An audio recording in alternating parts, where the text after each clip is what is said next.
Pagkagising ko, may nakita akong gintong kid nang nakatali sa kaliwang kamay ko. At ang kabilang dulo ng kadena ay nakatali sa mortal kong kaaway, na siya ring kababata kong si Zai Yaxi.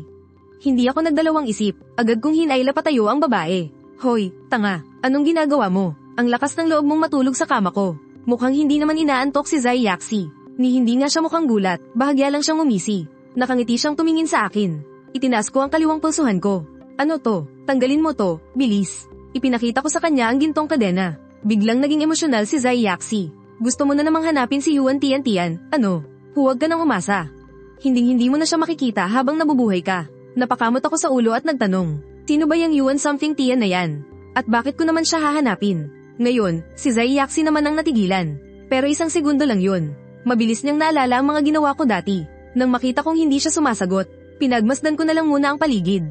Isang napakalaking kwarto, halatang halata sa dekorasyon na napakamahal. Akala siguro ni Zai Yaxi ay magwawala na naman ako. Nangasar siya, anong binabalak mo? Ibabato mo na naman ang klorera sa ulo ko. O baka naman gusto mo na namang. Hindi ko siya pinansin, mabilis kong sinuri ang buong paligid. Ang dami kong tanong. Bahay mo ba to? Pero ang pagkakatanda ko, hindi ganito ang itsura ng bahay niyo. At saka, bakit ako nandito? Bakit tayo magkatali? Bakit tayo magkatabi sa iisang kama? Anong ginawa mo sa akin? Itong gintong kadena, alloy lang siguro to, no? Hindi naman siguro totoong ginto, di ba? Hindi mo alam kung nasaan to. Ito yung bahay na palihim mong binili sa likod ko. Itinago mo pa talaga sa akin. Anong ibig sabihin yan? Bigla, may nakita akong kakaibang bagay. Isang linya ng mga salitang medyo transparent ang biglang lumitaw sa ere. Ayan na, nagkukunwari na namang may amnesia ang bida para lokohin ang kontrabidang asawa niya. Kawawa naman si Zai Yaxi. Gaano kaya katagal ang pagkukunwari niya ngayon? Taya ko, hindi aabot ng isang araw. Siguradong nabuking na siya ng second female lead. Pangatlong beses na to, imposibleng maniwala pa ulit yung second female lead. Siya nga pala, online na ba si Yuan Tian ngayon? Walang bad comments, ah. Ano bang maganda sa bida? Pwede bang pansinin niyo naman ang kawawa nating asawang second female lead? Male lead, female lead, kontrabidang asawa lahat ng salitang yan, pamilyar sa akin. Pero kapag pinagsama-sama, kinikilabutan ako. Ang weird ng pakiramdam. Napunta ba ako sa ibang mundo? Hindi ako pa rin naman ito. At ang babae sa harap ko ay ang kababata ko, si Zai Yaxi na mortal kong kaaway mula pagkabata. Hindi mo naaalala si Yuan Tian. Kung ganoon, ano pa ang naaalala mo? Hindi ko sinagot ang tanong niya. Kasal na ako, asawa kita. Paanong nangyari yun? Kiyo Chen, kung gusto mong makipaghiwalay. Hinding-hindi yun mangyayari. Hindi ko hahayaang magkasama kayo ni Yuan Tian. Kahit mamatay pa ako, huwag kang umasang magkakasama kayo ni Yuan Tian. Wala pa akong 20 anyos. Paano ako ikakasal? Siguradong peke to, model. Ilang taon ka na? 19 na ah. Nang inig ang mga mata ni Zai Yaxi, at lumaktaw ang isang tibok ng puso niya. Pagkatapos ay kumalma siya. Kiyo Chen, ayoko nang mag-aksaya ng oras sa'yo. Tigilan mo na yung pag-arte mo. Ilang beses mo nang pananggap na may amnesia ka. Kung hindi ka nagsasawa, ako, sawang-sawa na sa pag-aaksaya mo ng oras.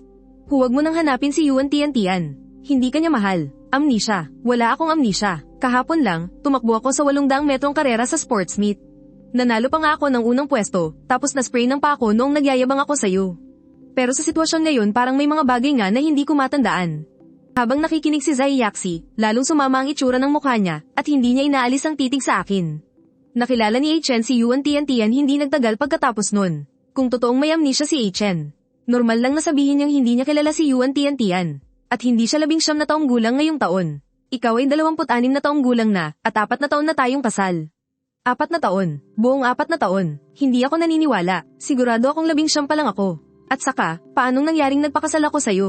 Sabi mo pa nga dati, kahit maubos pa lahat ng lalaki sa mundo, hinding-hindi mo ako magugustuhan. Sa ngayon, maniniwala muna ako sa'yo. Pero kapag nalaman kong niloloko mo na naman ako, sa susunod, hindi na lang isang kadena ang ipantatali ko sa'yo. Tiningnan ko ang kadena. Nagtatakang tinanong ko si Zai Yaxi, itong kadena, totoong ginto ba o alloy lang? Totoo, pero 18 karat lang. Mababa ang tigas ng purong ginto. E di alloy pa rin pala. Sayang, natuwa pa naman ako. Bahagyang lamambat ang boses ni Zai Yaxi. Sabihin mo sa akin kung anong gusto mong bilhin. Ibibili kita. Nagbago ka na ba? Dati, ang hirap-hirap humingi ng allowance sa'yo. Sinasabi mo pa na ang pera mo ay para sa asawa mo. Pero ang galante mo naman ngayon. Ikaw na ang asawa ko ngayon. Paanong nangyaring nagpakasal ako sa'yo? Sino bang baliw sa atin, ikaw o ako? Hindi mo naman siguro ako niloloko, no? Kinuha ni Zai Yaxi ang marriage certificate mula sa bedside table at inihagi sa akin. Totoo yan, may selyo pa. Tiningnan ko ang petsa sa taas. 22 taong gulang. Kainsal tayo noong taon na graduate tayo. Tumagos ang liwanag ng umaga sa malaking glass window. Nakaupo si Zai Yaxi sa dining area. Pasulyap-sulyap siyang tumitingin sa akin. Magalang na sinabi ni Manang Wang, "Senyorito, handa na po ang almusal." Tinitigin ko ang almusal sa mesa. Nagdingning ang mga mata ko. Tahimik akong inoobserbahan ni Zai Yaxi. Habang kumakain, sumigaw ako papunta sa direksyon ng kusina, "Manang Wang, ang sarap niyo pong magluto." Sumilip si Manang Wang mula sa kusina. "Mabuti naman po at nagustuhan niyo, senyorito. Kung gusto niyo, kumain pa po kayo ng marami." "Gustong gusto ko po," sabi ko habang sumusubo pa ng isang pirasong tinapay. Ganitong kasayang si HN kailan ko nga ba huling nakita? Pero paano kung peke lang ang lahat ng ito? Sa isang iglap, ang lamang na halos umaapaw na ay biglang nabalot ng yelo. Paano kung ginagawa lang ito ni HN para bumaba ang depensa ko para iwanan na naman ako at puntahan si Yuan Tian?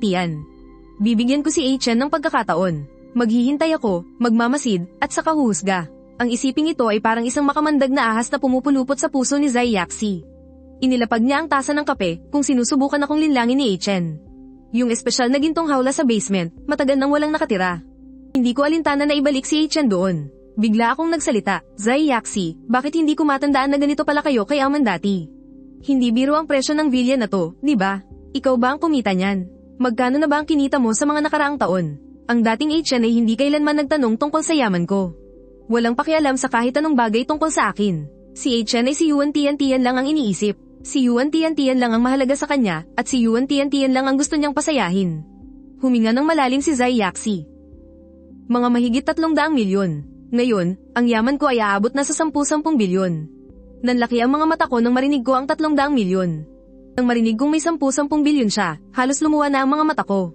Grabe, ang yaman naman. Ibinaba ko ang aking mga chopsticks. Tumingin ako sa kanya ng seryoso. "Sabi mo, legal tayong mag-asawa, tama ba? Gusto mong hatiin ang yaman nating mag-asawa? Hihihi, sa akin ang kalahati ng yaman mo. Ibig sabihin, ako rin habarin mo ang damit mo. Ngayon na, parang hindi maganda. Bakit hindi na lang tayo bumalik sa kwarto? Total, kasal na naman kami ni Zai Yaxi, ano naman kung magubad siya? Hindi naman ako ang dehado.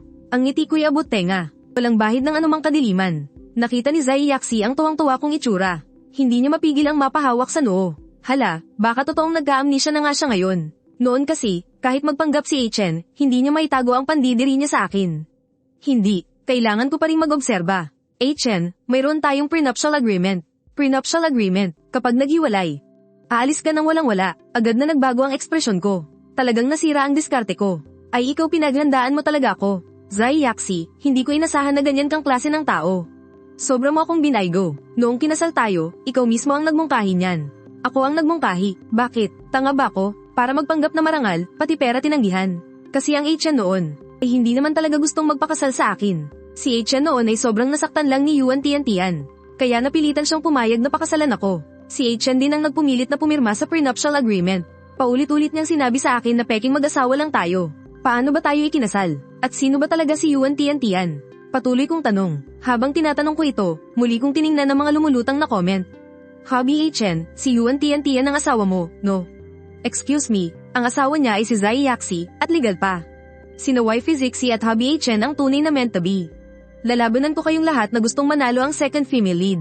Ang babaeng manloloko ay hindi karapat-dapat maging bida. Kapag naalala na ng bida ang lahat, babalik siya sa tunay na partner niya. Kayong mga payaso, huwag niyong sirain ang official CP, okay?" Mula sa mga comment na ito, naintindihan ko na marahil ako at si Zai Yaxi. Kasama na rin yung Yuan Tian ay ang mga karakter sa isang nobela, ang lalaking baliw sa pag-ibig, ang kontrabidang pangalawang bida, at ang babaeng bida na nanloko. Pero ano bang itsura ng babaeng to? At handa akong magpakamatay para sa kanya. Nagatubili si Zai Yaxi ng matagal bago nagsalita, "Si Yuan Tian ang first love mo. Dahil sa kanya, lagi mo kong niloloko. Puro panloloko, puro kasinungalingan. Bakit ba kasi ako pumirma sa prenuptial agreement na yon? Ang tanga-tanga ko talaga." Nakita ni Zai Yaxi ang itsura kong yun. "At Chen, nagka-amnesia ka ba pagkagising mo kaninang umaga? At ngayon, minumura mo na ang sarili mo. Kailangan ko bang tawagan ng family doctor?" Umiling ako. "Huwag na. Ayos lang ako." Nakita ni Zai Yaxi ang lahat ng kakaiba sa kilos ko. Masyadong kakaiba. Ang lahat ng ginagawa ni Chen ngayon ay sobrang kakatwa. Posible kayang palihim na kinontak ni Chen si Yuan Tian. At may sinabi na naman si Yuan Tian kay Chen. Itong amnesia na to ito ba'y isang palabas lang na plinano ng maigi? Ang layunin ba nito ay para maging kampante ako? Pero parang bumalik ang lahat sa dati. Bumalik sa mga panahong hindi pa mahal ni Chen si Yuan Tian. Nanlamig ang tingin ni Zai Yaxi. Ang pagdududa sa puso niya ay parang baging na mabilis na gumagapang.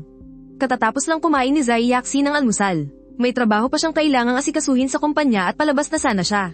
Hindi pa ako tapos kumain. Nang makita kong paalis na si Zai Yaxi, sumunod ako at nagtanong, saan ka pupunta? Sa trabaho. Tumango ako. Nakalimutan ko. Ako, saan ako nagtatrabaho? Bawal kang lumabas. Inangat ko ang ulo ko at sinabing, bakit? Sa tingin mo, niloloko kita. Wala kang kredibilidad sa akin. Hindi ko talaga maalala ang nangyari sa nakalipas na 6 na taon.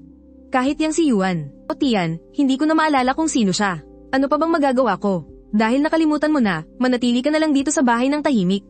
Bawal kang lumabas. Huwag kang mag-isip na tumakas. May mga gwardya sa bahay. Puno ng pagdududa ang mga mata ni Zai Yaxi. Cellphone. Pumayag na nga akong hindi lumabas ng bahay. Dapat ibigay mo naman sa akin ang libangan ko, di ba? Magpapahatid ako ng bago para sa iyo mamaya. Ngumiti ako at nag-okay sign sa kanya. Isang hakbang pa lang ang nagagawa ni Zai Yaxi palabas ng pinto. Nang sabihin niya sa gwardya, bantayan ninyong mabuti si Sir. Bawal siyang pumunta kahit saan. At lalong bawal siyang makipagkita kahit kanino. Lalo na kay Yuan Tian. Opo, Ma'am Zai. Ngayong gabi, mayroong isang napakahalagang bidding meeting. Ito ay sa pagitan ng Zai Group at Yuan Group. Kasama ang iba pang kumpanyang kasali sa bidding. Nasa tabi ni Zai Yaxi ang kanyang assistant. Iniuulat niya ang schedule ng mga gawain para sa araw na iyon. Nalaman na rin ng assistant ang nangyari sa akin kaninang umaga. Hindi niya maiwasang mag-alala sa tuwing gumagawa ng gulo si Sir. Laging para tulungan ng Yuan Group na makuha ang proyekto. Kahit na hindi lang Zai Group ang kalaban ng Yuan Group. Sila pa rin ang pinakamalakas nilang kakumpetensya. Nalaman na rin ng assistant ang nangyari sa akin kaninang umaga. Hindi niya maiwasang mag-alala kapag natalo na ang Zai Group. Wala nang sino man ang makakalaban pa sa Yuan Group. Magsalita ka ng diretso. Ma'am Zai, posible po kayang nagpapanggap lang si Sir. Para lang po maging kampante kayo. At pagkatapos ay gagawa siya ng malaking gulo sa meeting mamaya. Ilang beses na pong sinira ni Sir ang mga deal ng Zai Group. Pero masyadong spoiled ni Ma'am Zai si Sir. Kahit na malaki na ang nalugi. At maraming reklamo ang mga shareholder ng kumpanya, ayaw pa rin niyang makipaghiwalay. Bulag talaga si Sir. Hindi niya makita kung gaano kabait ang asawa niya. Kailangan pa niyang habulin ng isang babaeng basura. Ako mismo, naaawa na kay Ma'am Zai.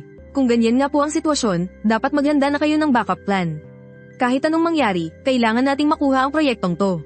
At hindi dahil sa mga kilos ng manugang kaya nagulo ang mga hakbang mo. Tama si Zaiday. Pagkatapos kong kumain at uminom ng busog sa bahay, humiga ulit ako sa kama. Masabi ko lang ha, napakalaki ng kamang ito, at ang mga sapin ay purong seda. Malambot at makinis. Ang kutsan ay sobrang lambot din. Smart pa ito at adjustable. Pakiramdam ko hindi ko na kailangang pumunta sa sala. Dati, ang pamilyang Kiao at pamilyang Zai ay may tuturing na may kaya. Kayang-kaya nilang bilhin ang mga muebles na ito. Pero siguradong hindi kasama ang ganito kalaking villa. Hanggang ngayon, hindi ko pa rin maintindihan. Paano nga ba nakaganti ang babaeng yun na si Zai Yaqian? Paano nagkaganito ang ugali ng isang tao? Tinitingnan ko ang mga live comments na patuloy na dumadaloy sa screen. Puro lang mga walang kwentang bagay at kalokohan. Wala namang kahit anong mahalagang impormasyon, kaya tinamad na akong tumingin. Hindi pa ako nagtatagal sa pag-scroll nang may lumabas na bagong mensahe sa cellphone, Achan. Napakalaki at importante ng proyekto ngayon. Kailangan mo akong tulungang pigilan si Zai Yaqian. Kapag natalo ko na ang Zai Corporation, magpapakasal na tayo. Habang gulong-gulo ang isip ko, napatingin ako sa mga comments sa screen. Ang kapal ng mukha ng female lead na lokohin pa ang male lead. Siguradong papayag ang male lead niyan. Mahal na mahal niya ang female lead, Pero mahirap masabi, may amnesia na ang male lead ngayon, sinong makakalala na siya ang female lead. Hindi pa kumpirmado ang amnesia ng male lead. Baka nagpapanggap lang siya para malito ang second female lead. Importante ang proyektong to ngayon. Kung sino man ang makakakuha nito, malalampasan niya ng milya-milya ang isa. Pakiusap, male lead, huwag ka nang gumawa ng gulo. Ngayon, naiintindihan ko na. So, ang nag-message pala sa akin ay yung manlolokong babae na yon. Tumagilid ako ng higa at nagpatuloy sa pag-scroll sa cellphone ko. Lumipas pa ang mga 10 minuto, pero hindi pa rin ako nagre-reply. Doon lang napansin ni Yuan Tian na may mali. Nagsimula siyang gumamit ng matatamis na salita para suyuin akong gawin ang gusto niya. Nainis ako, kaya blinak ko siya. Hindi inasahan ni Yuan Tian na ibablock ko siya. Bakit niya ako blinak? Masyado ko ba siyang binaliwala nitong mga nakaraang araw? Agad na nagpadala ulit si Yuan Tian ng ilang matatamis na mensahe. Ang sinasabi niya ay peke lang daw ang relasyon niya sa ibang lalaki, at puro business partnership lang ang mga yon. Ako lang daw ang nag-iisang mahal niya, at nag-iipon siya ng pera para pakasalan ako. Kahit itong proyekto, para rin daw to sa ikabubuti ko sa hinaharap. Diretso ko siyang nireplyan ng, padalhan mo ko ng 5 milyon, tingnan natin ang kakayahan mo. Agad na nagbago ang timpla ni Yuan Tian. Achan, nagbago ka na. Hindi ka naman materyoso dati. Dati, simple ka lang, dalisay, mabuti, at mabait. Para kang yelo at nyebe. Masyado ka na bang matagal na kasama si Zai Yakian? Naimpluwensyahan ka na niya. Kailangan mo siyang layuan. Nagsusumikap ako para sa kinabukasan natin. Bakit hindi mo man lang ako matulungan? At intindihin ako. Kumunat ang noo ko. Napuno ako ng pagdududa sa sarili at bumulong sa isip ko. Magugustuhan ko ba ang ganitong klaseng babae na sobrang kumpiyansa sa sarili? Nag-travel ba ako sa ibang mundo o may amnesia ako? Pero kahit ano paman, imposible namang magustuhan ko ang ganitong klase ng babae, di ba? Tinamad na akong makipag-usap sa ganitong klaseng tanga, kaya blinak ko na rin ang phone number niya. Umalik ako sa paglalaro sa cellphone ko. Papunta na sa bidding conference. Tinawagan ng kasambahay ng mga Zai, si Wang Ma, si Zai Yakian. Hello. Hindi pa man nakakapagsalita si Zai Yakian para itanong kung bakit siya tumawag. Ma'am, si sir po ay suka ng suka sa bahay at masakit din po ang tiyan. Namimilipit na po siya sa sakit sa sahig. Nasaan na po ang family doctor? Kaya tatawag lang po sa doktor, parating na raw po. Gusto po sanang tumawag ng ambulansya ni sir, pero ayaw po ng mga bodyguard. Kailangan daw po muna ng pahintulot ninyo. Sabihin mo sa mga inutil na yan, tumawag na ng siyam isa-isa ngayon din. Kapag may nangyaring masama sa asawa ko, lahat sila, palayasin. Agad na tinawagan ng siyam isa-isa. Hindi na nagatubiling mag-aksaya pa ng oras. Ibinaba ni Zai Yaxi ang tawag. Inutusan niya ang driver na bumalik. Zai Dai, magsisimula na po ang bidding meeting natin, pero sumasakit naman ang tiyan ni sir ngayon. Paalala ni Zuzu, ang assistant na nasa harap. Alam ko ang ibig mong sabihin. Pero para sa akin, si Atchen ang palaging pinaka-importante. Kahit na palagi niya akong niloloko na parang sa kwentong Phoebe Who Cried Wolf, maniniwala at maniniwala pa rin ako sa kanya sa susunod. Kahit lokohin pa ako ni Atchen ng maraming beses, hindi ko kayang pabayaan siya kahit isang beses lang. Hindi ako isang maswerteng tao. Hindi ko kayang mawala sa akin si Atchen. At hindi ko kakayanin ng sakit kapag nawala siya. Napabuka ang bibig ni Zuzu. Gusto pa sana siyang kumbinsihin pero sa huli ay sumagot na lang ng, opo. Ang itim na Rolls Royce. Sa kanto bago pumasok sa venue ng bidding, ay mabilis na nag-U-turn. At humarurot pabalik sa mansyon ng mga Zai. Huminga ng malalim si Zai Yaxi. Hindi ko naisip na baka isa na naman itong maingat na. Planadong aksidente, masyadong nagkataon ng timing. Siguro ang layunin ay para guluhin ang pagpunta ko sa bidding. Pero wala akong magawa, hindi ko kayang isugal. Hindi ako nangangahas na tumaya. Kahit na mangyari ang kwento ng Phoebe Who Cried Wolf ng 100 beses, sa ika-101 beses, tatakbo pa rin ako papunta kay Atchen nang walang pag-aalinlangan. Biglang nag-vibrate ang telepono niya. Mensahe galing kay Yayawang. Dumating na po ang ambulansya. Dinadala na po si Sir sa ospital. Mabilis na inasikaso ni Zuzu sa kanyang tablet ang pagpapaliban ng bidding. Si Zai Yaxi naman ay nakatitig lang sa bintana. Biglang huminto ang sasakyan sa tapat ng emergency room ng ospital. Halos kasabay ng paghinto ng sasakyan ay sumugod si Zai Yaxi papasok. Sa labas ng emergency room, nag-aabang ng may pag-aalala si Yayawang at ilang bodyguard. Nakita siya ni Yayawang. Ma'am, halatang nanginginig ang boses ni Zai Yaxi. Nasaan siya? Nasa loob po. Tinitingnan na po ng doktor. Lumapit si Zai Yaxi sa pinto ng emergency room. Sa salamin ng bintana sa pinto, tanging mga anino lang na gumagalaw ang nakikita niya sa loob. Kinuyam niya ang kanyang mga kamao. Pinilit niyang pakalmayan ang sarili, at lumingon sa mga bodyguard na nakatayo sa gilid. Sino ang pumihil sa pagtawag ng ambulansya? Hindi malakas ang boses niya. Pero napakalamig, parang yelo. Isang matangkad na bodyguard ang naglakas loob. At humakbang pasulong. May bilin po dati si sir na kung ang asawa niyo ay gagamit ng emergency contact o tatawag ng sasakyan para lumabas. Kailangan po munang, ang kailangan ko sa inyo ay siguraduhin ang kanyang ganap na kaligtasan. Hindi para hayaan siyang magtiis sa sakit. Putol ni Zai Yaxi sa kanya. Bakas sa mga mata niya ang pinipigil ang galit kapag may nangyari sa kanya. Sino sa inyo ang mananagot? Hindi na nakaimik sa takot ang mga bodyguard.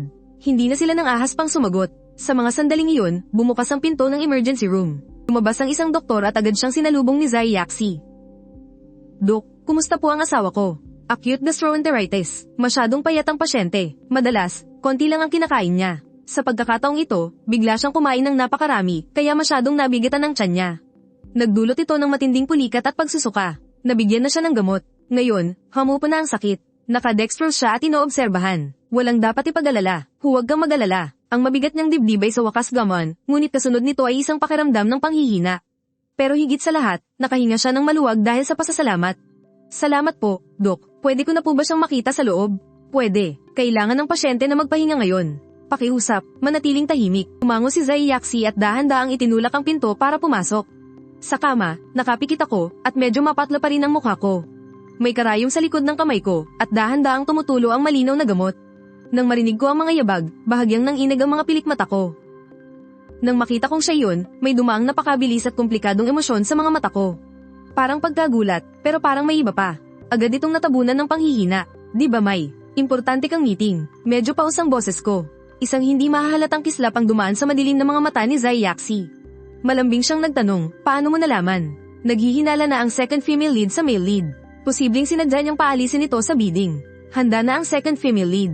Kahit hindi siya dumating, hindi rin naman basta-basta ang mga tauhan niya. Umiyak lang ang male lead, takbo agad ang second female lead na parang aso. Suportahan ang second female lead. Ikulong ang male lead. Gusto kong makita yung kulungan scene. Plano ko na rin namang sabihin kay Zai Yaxi. Tutal, sa alaala ko ngayon, si Zai Yaxi lang ang pamilyar sa akin. May natanggap akong text sa cellphone ko ngayon, sinasabing pigilan daw kita. Anong sinasabi mo? Anong importanteng meeting? Zai Yaxi, kailangan mong maniwala sa akin. May amnesia ako ngayon. Kahit hindi tayo magkasundo, hindi ako makikipagtulungan sa iba para kalabanin ka. Huwag mo nang isipin na hindi ko siya kilala ngayon. Kahit nakilala ko pa siya, hindi ko pa rin sisirain ang career mo ng ganito. Naantig si Zai Yaxi sa sinabi ko. Sana laging ganito na lang. Sinubukan ni Zai Yaxi na kunin ang cellphone ko. Kung dati ito, siguradong kakabahan ako ng husto. Ngayon, kinuha ko ang cellphone ko, in-unlock, at iniabot sa kanya. At doon nakita niya ang mensahe ni Yuan Tiantian na nakikipag-ayos at puno ng matatamis na salita. Muling dumilim ang tingin niya pagkatapos basahin ang mensahe. Totoo nga ang sinabi ko, hindi talaga ako pumayag. Nagkataon lang talaga na napunta ako sa ospital. Di ba't napansin kong masyadong payat ang 26-year-old na sarili ko? Kaya naisip kong kumain ng marami para bumawi. Sino ba namang mag-aakala na ganito na pala ako kaselan ngayon? Matagal nang hindi narinig ni Zai Yaxi na ganito ako kadaldal sa kanya. Halos gusto ko nang ikwento sa kanya ang lahat ng maliliit na bagay na nangyayari sa akin. Lahat ay sabihin sa kanya. Mukhang tuluyan ko nang nakalimutan si Yuan Tiantian. Nakikita na niya ulit ako sa kanyang mga mata. Binantayan ako ni Zai Yaxi sa ospital habang ako'y nakadextrose. Kasing itim ng tinta ang gabi sa labas ng bintana. Paminsan-minsan, maririnig sa pasilyo ang mahinang yabag ng mga nurse. Pantay-pantay ang pagpatak ng likido mula sa bote ng dextrose na para bang sinusukat ang oras. Nakasandal ako sa nakataas na kama, medyo mapatla pa rin ang mukha ko. Pero kakaiba ang ningning ng mga mata ko na parang sabik na sabik na. Muling alalahanin ng isang nakaraan na ako mismo ang lumimo. Marami akong itinanong. Lahat tungkol sa 6 na taon na iyon. Lahat tungkol kay Zai Yaxi na kinalimutan ko. Sa simula, maikli lang ang mga sagot niya at sinubukan pang ang ibahin ng usapan. Para sa kanya, ang 6 na taon na iyon ay puno ng hindi mabilang na pananahimik at mga salitang hindi may bigkas. Iyon ang panahong pinanood niya lang akong maglakad palayo papunta sa iba. Ang matinding, paninibugo at kawalan ng pag-asa na halos lumamon sa kanya na nakatago lang sa puso niya. Iyon ang pinakamalungkot na 6 na taon sa pagitan naming dalawa. Ayaw niyang pag-usapan. Kahit isang salita, ayaw niyang banggitin. Pero sa tuwing tatahimik na sana siya, nagkakatinginan kami. Sa mga mata ko, walang bakas ng sakit o pananabik mula sa alaala, kundi purong pag-uusisa lamang. Kasing linaw ng batis sa simula ng taglagas, walang bahid ng anumang alikabok ng nakaraan. Habang nakatingin sa ganoong mga mata, napagtanto niyang hindi niya kayang magtayo ng pader. Ang mga mapapait na piraso ng alaala, unti-unti ko ring nakuha mula sa kanya. Yung Yuan, sino nga ba yun? Paano ko siya nakilala? Walang kamalay-malay na hinahaplos ng mga daliri ni Zai Yaxi ang gilid ng rehas ng kama. Ang lamig ng metal ay gumapang sa kanyang mga daliri. Diretsa ang tono ng boses niya. Walang maririnig na emosyon, pero siya lang ang nakakaalam. Na ang matagal ng apoy ng selo sa kanyang dibdib ay muling nagbabaga. Si Yuan Tiantian graduate student siya sa universidad natin. Noong na-sprain mo ang paa mo, ako ang nagdala sa iyo sa klinik ng eskwelahan. Huminto siya saglit, na parabang nararamdaman pa rin niya. Ang bigat ko noong nakaalalay ako sa kanya. Pagkatapos noon, ako na ang laging kasama mo sa bawat check-up at pagpapalit ng benda. Pero noong huling beses, halos magaling ka na. Nakita kong ayos ka ng maglakad. May lakad din ako noong araw na yun. Kaya hindi kita nasamahan sa ospital. Doon mo siya nakilala. Isang beses lang siyang lumiban. Yung isang beses na yun lang. Palagi akong nasa tabi mo, hindi umaalis kahit kailan. Pero hindi yun sapat laban sa isang tila walang malay na pagkakamali ng tadhana. Na naging dahilan para agad na mahulog ang loob ni Chen sa ibang babae. Hanggang ngayon, kapag naiisip ko, para pa ring isang maliit na tinik na nakatusok sa pinakamalambot na bahagi ng puso ko. Tapos, para akong nakikinig sa isang kwentong hindi tungkol sa akin. Nagsimula kang maglihim, palagi kang palihim na umaalis. Lutang ang isip mo, nasa pinaka-critical na yugto naman ng proyekto ko noon. Araw at gabi akong abala. Noong nagkaroon na ako ng oras at lakas para hanapin ka. Lumapit ka sa akin para sabihing magtatapat ka na kay Yuan Tiantian.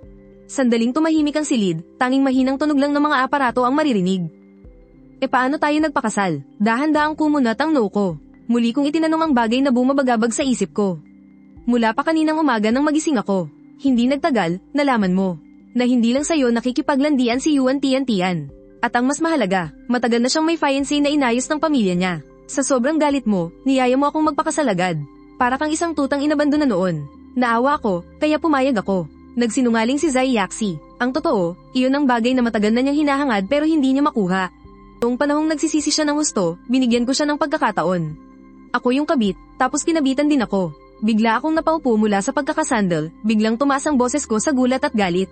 Bahagya pang gumalaw ang karayom sa likod ng kamay ko.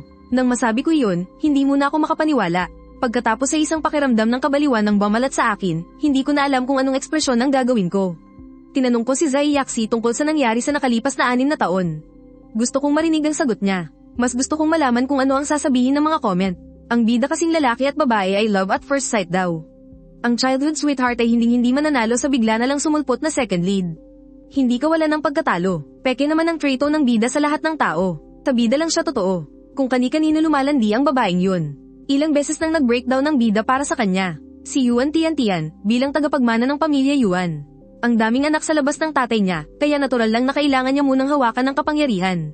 Ang arranged marriage ay isang paraan lang. Maliban sa bida, puro pakitang tao lang ang lahat.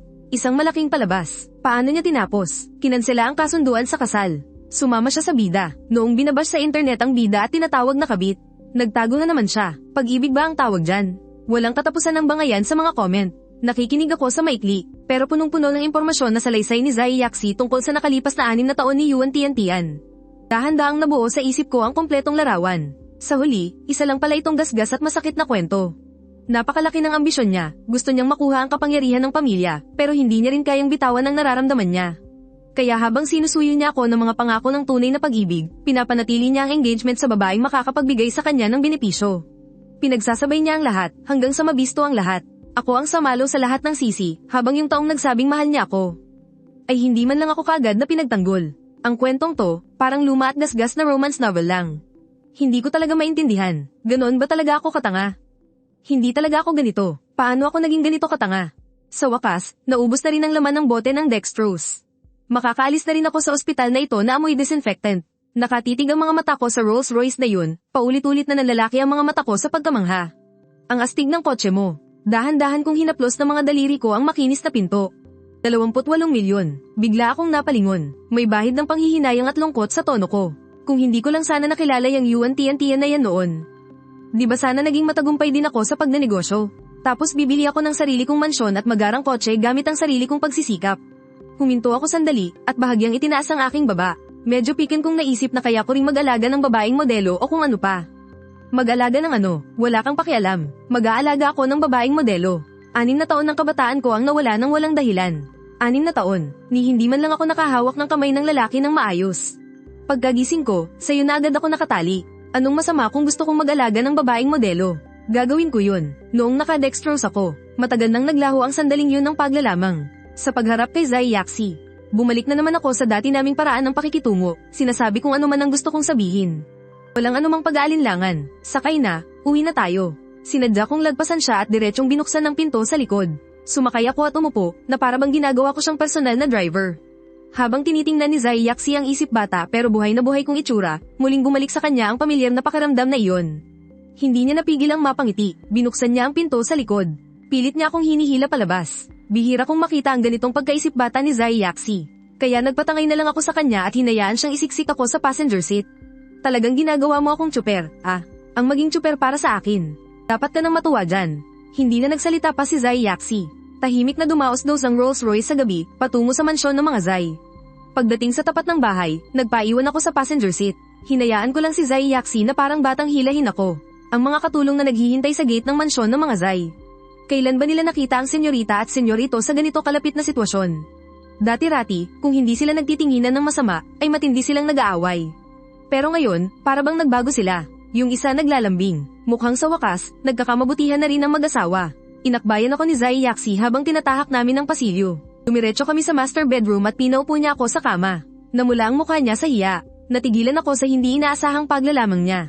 Napabulalas ako, malaki ang ipinagbago mo. Sinasabi mo na namang matanda na ako, no? Huwag mong kalimutan, magkaedad lang tayo. Mas matanda ka pa nga sa akin ng 1 linggo. Kaya ang gusto mong palabasin, pinaparinggan mo akong matanda, ganun. Hindi, tumalikod si Zai Yaxi at naglakad papunta sa aparador. Bahagya siyang ngumiti, mauna ka ng maligo, magtatabi tayo matulog. Agad na lumipad ang isip ko kung saan. Habang iniisip ang posibleng mangyari pagkatapos maligo, maingat akong nagtanong. Oo, at kakidnahan pa kita. para hindi ka makatakas sa gitna ng gabi. Ilegal na pagkulong to. Magsusumbong ako sa pulis. Sige, magsumbong ka. Legal tayong mag-asawa. Sasabihin ko sa mga pulis, laro lang ito ng mag-asawa. Sa tingin mo, papakialaman nila tayo. Zai Yaxi, ikaw, babae kang bastos. Paglabas ko ng banyo, nakapantulog lang ako. Hindi ko alam bakit, pero biglang nailang si Zai Yaxi, tumayo siya at pumasok na rin sa banyo. Sakto namang umilo ang screen ng cellphone na naiwan sa labas. Lumabas na ang resulta ng bidding para sa proyekto ng Zai Clan. Nanalo tayo, talo ang Yuan Clan. Pagkatapos maligo ni Zai Yaxi, mabilis niyang pinunasan ang katawan niya at binuksan ang pinto ng banyo. Pero walang tao sa kwarto. Hindi ako makita. Napigil ang hininga ni Zai Yaxi, para siyang biglang nahulog sa nagyayelong tubig. Niloko na naman ba ako ni Chen? Nawala na naman ba siya sa mundo ko? Halos hindi mapansing nanginginig, walang anumang sagot. Halos malunod siya sa masamang kutob. Kiao Chen. Kayong lahat, hanapin niyo ang Young Master. Ngayon din, sakto noon, may marahang kaluskos na narinig. Bahagyang bumukas ang pinto ng guest room sa dulo ng hallway. Huwag kang maingay. Kitang-kita sa mukha ko ang inis dahil naistorbo ako. Masungit ang tono ko. Sino bang isinisigaw mo riyan sa kalaliman ng gabi? Papatulugin mo pa ba ang mga tao? Nakahinga lang ng maluwag si Zai Yaxi nang makita niyang naroon pa rin ako. Habang pinagmamasdan ko siyang halos mabaliw na sa pag-aalala, bigla akong nakonsensya. Bago ako mapunta rito, noong matapilok ang paa ni Papa, si Zai Yaxi ang naghatid sa akin sa klinik ng eskwelahan. At walang tigil pa siya sa panenermon kay Kiao Chen, ayan, sa kayabangan mo. Ayun, buti nga sayo. Walang tigil siyang nanermon na natapilok mo raw ang paa mo. Sige, magyabang ka pa. Mag-ingat ka, baka yung isa naman ang mabali. Hindi pa siya tapos magsalita, sinadya kong igalaw-galaw ang binti ko. Agad siyang natahimik, kahit masakit magsalita ang 20 taong gulang na si Zai Yaxi. Pero kapag may kailangan ako, palagi siyang agad na dumarating. Kahit pa para sa mga walang kwentang bagay. Ang 26 na taong gulang na si Zai Yaxi ay malamig ang pakikitungo sa akin. Pero nag-aalala pa rin siya sa akin. Bata pa ang pag-iisip ko ngayon. Hindi kami magkaedad sa isip, kaya wala akong pakialam sa mga sinasabi ko. Ay gusto ka sa akin. Hindi yan tanong. Walang kahit tititing na pag-aalinlangan. Masyadong tiyak ang tono ko. Biglang napatigil sa paglakad si Zai Yaxi. Anong gusto ka riyan? Sumama ka sa akin pabalik sa kwarto. Bawal kang matulog dito. Sumabog na naman ang comment section. Mabilis ko lang itong sinulyapan. Mula sa mga nag-aaway na comment, wala akong nakuha ni isang kapakipakinabang na impormasyon. Wala na rin akong ganang mag-imbestiga pa. Nakatayo na si Zai Yaxi sa harap ko. Kusa kang babalik, o maghahanap ako ng taong bubugbog sa'yo. Malamig ang kanyang mga mata. Ang mga salitang binitiwan niya ay hindi isang mungkahi. Isa ay yung utos. Tumingin ako sa gilid at mahinang sinabi, sa guest room na lang ako matutulog. Hindi naman ako tatakas. Wala akong interes sa'yo. Tingnan mo nga kung gaano ka nakapayat. Napatingin ako sa sarili ko nang hindi namamalayan. Sobrang payat nga, isang di malusog na kapayatan. Sa mga mata niya, may nasagap akong isang mabilis na kislap ng sakit na parabang habang sinasaktan niya ako. Sinusugatan din niya ang sarili niya. Kung ganun, bakit kailangan mo akong atali? Alam kong napakaraming nangyari sa mga nakalipas na taon. Ang paraan ng pakikitungo niya sa atin ay may kinalaman doon lahat. May kinalaman sa mga nawala kong alaala, tama. Bago tayo ikasal, may ugnayan kayo ni Yuan Tiantian. Ginawa mong miserable ang sarili mo. At pagkatapos nating ikasal, binigyan kita ng kalayaan noong una. Pagkatapos mo siyang makita sa unang pagkakataon. Umuwi ka at nag-hunger strike ng 3 araw, gustong makipaghiwalay sa akin. Hindi ako pumayag, pero hindi rin kita pinigilang hanapin siya. Nagpadala pa ako ng mga bodyguard para protektahan ka ng palihim. Ang sumunod na pagkikita natin ay noong umiiyak ka sa harap ng pinto at sinasabi sa akin na engaged na si Yuan Tiantian at ang fiancé niya. Ilang beses ka na namang nasaktan dahil sa lalaking yun. Nakalimutan ko palang sabihin sa'yo. May fiancé siya ngayon. Mayroon siyang fiancé, pero pinaasa ka pa rin niya. Ginamit niya ang koneksyon mo. Para agawin ng maraming partnership ng pamilyang Zai, sinisip-sip ang yaman mula sa ating dalawa. Para palakasin ang sarili niya. Hindi niya tinupad ang pangako niyang pakasalan ka. Hindi man lang niya kinansela ang engagement nila, pero nagaslas ka pa para sa lalaking yun. Minom ka ng sleeping pills at nagtangkang magpakamatay. At nang kailanganin pa ng kidney ng kababata niya. Handa ka sanang ibigay ang sayo para sa kanya. Buti na lang at napigilan kita. Kinulong kita sa bahay, kung hindi, hindi ka lang butot balat ngayon. Matagal na sigurong naging kalansay. Mula noon, sa umaga, may pinapabantay ako sayo. Sa gabi, ikinakadena kita para katabi kitang matulog. Huwag na huwag mong iisiping tumakas. Ako ba to? Hindi ba't ito si dakilang tanga? Ako ba talaga to? Habang nakikinig ako, lalong sama-sama ang itsura ko, at napuno ako ng matinding pagdududa. May problema yata sa pananaw ang mayakda ng nobelang to. Hindi ko talaga maramdaman, pero hindi ko na pinag-isipan pa. Tutal, nakalimutan ko na rin naman. Kaya ipinagtanggol ko na lang ang sarili ko. Di ba nakalimutan ko na ngayon? Para hindi mo biglang maalala ang lahat at magtangka ka na namang magpakamatay, kailangan mong sumama sa akin pabalik. Huwag ka nang pumalag. Wala akong interes sa'yo. Sumuko na ako. Naantig ako sa katapatan niya at sa hindi niya pag-iwan sa akin sa loob ng maraming taon. Kahit matalas magsalita si Zai Yaxi, itinuturing ko na rin siyang pamilya na hindi ako iniwan. Sige na, sige na. Kahit ako, hindi rin ako interesado sa sarili ko. Dinala ako ni Zai Yaxi pabalik sa master bedroom at sanay na sanay kaming pinagbigkis gamit ang isang kadena. Tinupad niya ang sinabi niya, natulog siya sa kabilang dulo ng kama. Hindi pa rin ako makatol. Ang sarap ng kama na to. Pagod na pagod si Zai Yaxi sa buong araw. 2 beses pa siyang nagulat, kaya inutusan niya lang akong matulog na. Kinaumagahan, isang mahinang kalampag ang naging malinaw sa tahimik na kwarto. Unang kumilos si Zai Yaxi at napakagaan ng kanyang mga galaw. Pero naramdaman ko pa rin ang matalas na gilid ng metal. Ang ingay. Wala akong klase sa umaga. Pwede bang patulugin mo muna ako ng maayos? Nakakunot ang noo ko at bigla kong ibinaon ang mukha ko sa unan. Bangon na, kumain ka muna ng almusal. Boses ng isang babae, gusto mong matulog. Pagkatapos mong kumain, saka ka matulog ulit. Nakapikit pa rin ako, pinilit kong paganahin ang tuliro kong isip. Saan nanggaling ang babaeng ito sa dorm? Biglang nagkabit-kabit ang mga alaala. Para akong napaso, mabilis akong napaupo. Ang galing naman ng memorya mo. Naaalala mo pang wala kang klase sa umaga. Hindi ako umimik, nakaupo ako sa kama, mas lalong natulala at nag-isip. Ang mga nangyari 6 na taon na ang nakalipas ay parang kahapon lang. Pero itong babaeng nasa harap ko, at ang kakaibang pakiramdam sa katawan ko. Lahat ay tahimik na nagsasabi sa akin na 6 na taon na talaga ang lumipas. May mali rito, sobrang mali. Sa amnesia, nakakalimot ka. Paano nga mga mas matagal nang nangyari ay naaalala ko ng napakalinaw. Pero ang tanging nawawala ay ang mahabang 6 na taon sa pagitan. Isang mas kakaibang, mas parang science fiction na ideya ang biglang pumasok sa isip ko. Huwag mong sabihing nag-time travel ako. Bumaba ka na para mag-almusal. Hinay-hinay lang sa pagkain ngayon. Huwag mong uulitin yung nangyari kahapon na isinugod ka sa ospital. Sumagot ako ng, opo. Pinanood ko ang payat niyang likod habang paalis, at dahan-dahan niyang isinara ang pinto. Bigla akong humiga pabalik at itinakip ang kumot sa ulo ko. Sa dilim, patuloy kong pinag-iisipan ng nakakagulat na hinala na yun pasensya na. Nahuli na ako. Bigla akong nanigas. Agad kong hinaila ang kumot at sinuri ng matalim na tingin ng buong kwarto na walang tao. Sino-sinong nasa kwarto? Hello, Kiao Chen. Wala ako sa kwarto. Nasa loob ako ng isip mo. Mga boses sa isip ko senyales to ng schizophrenia.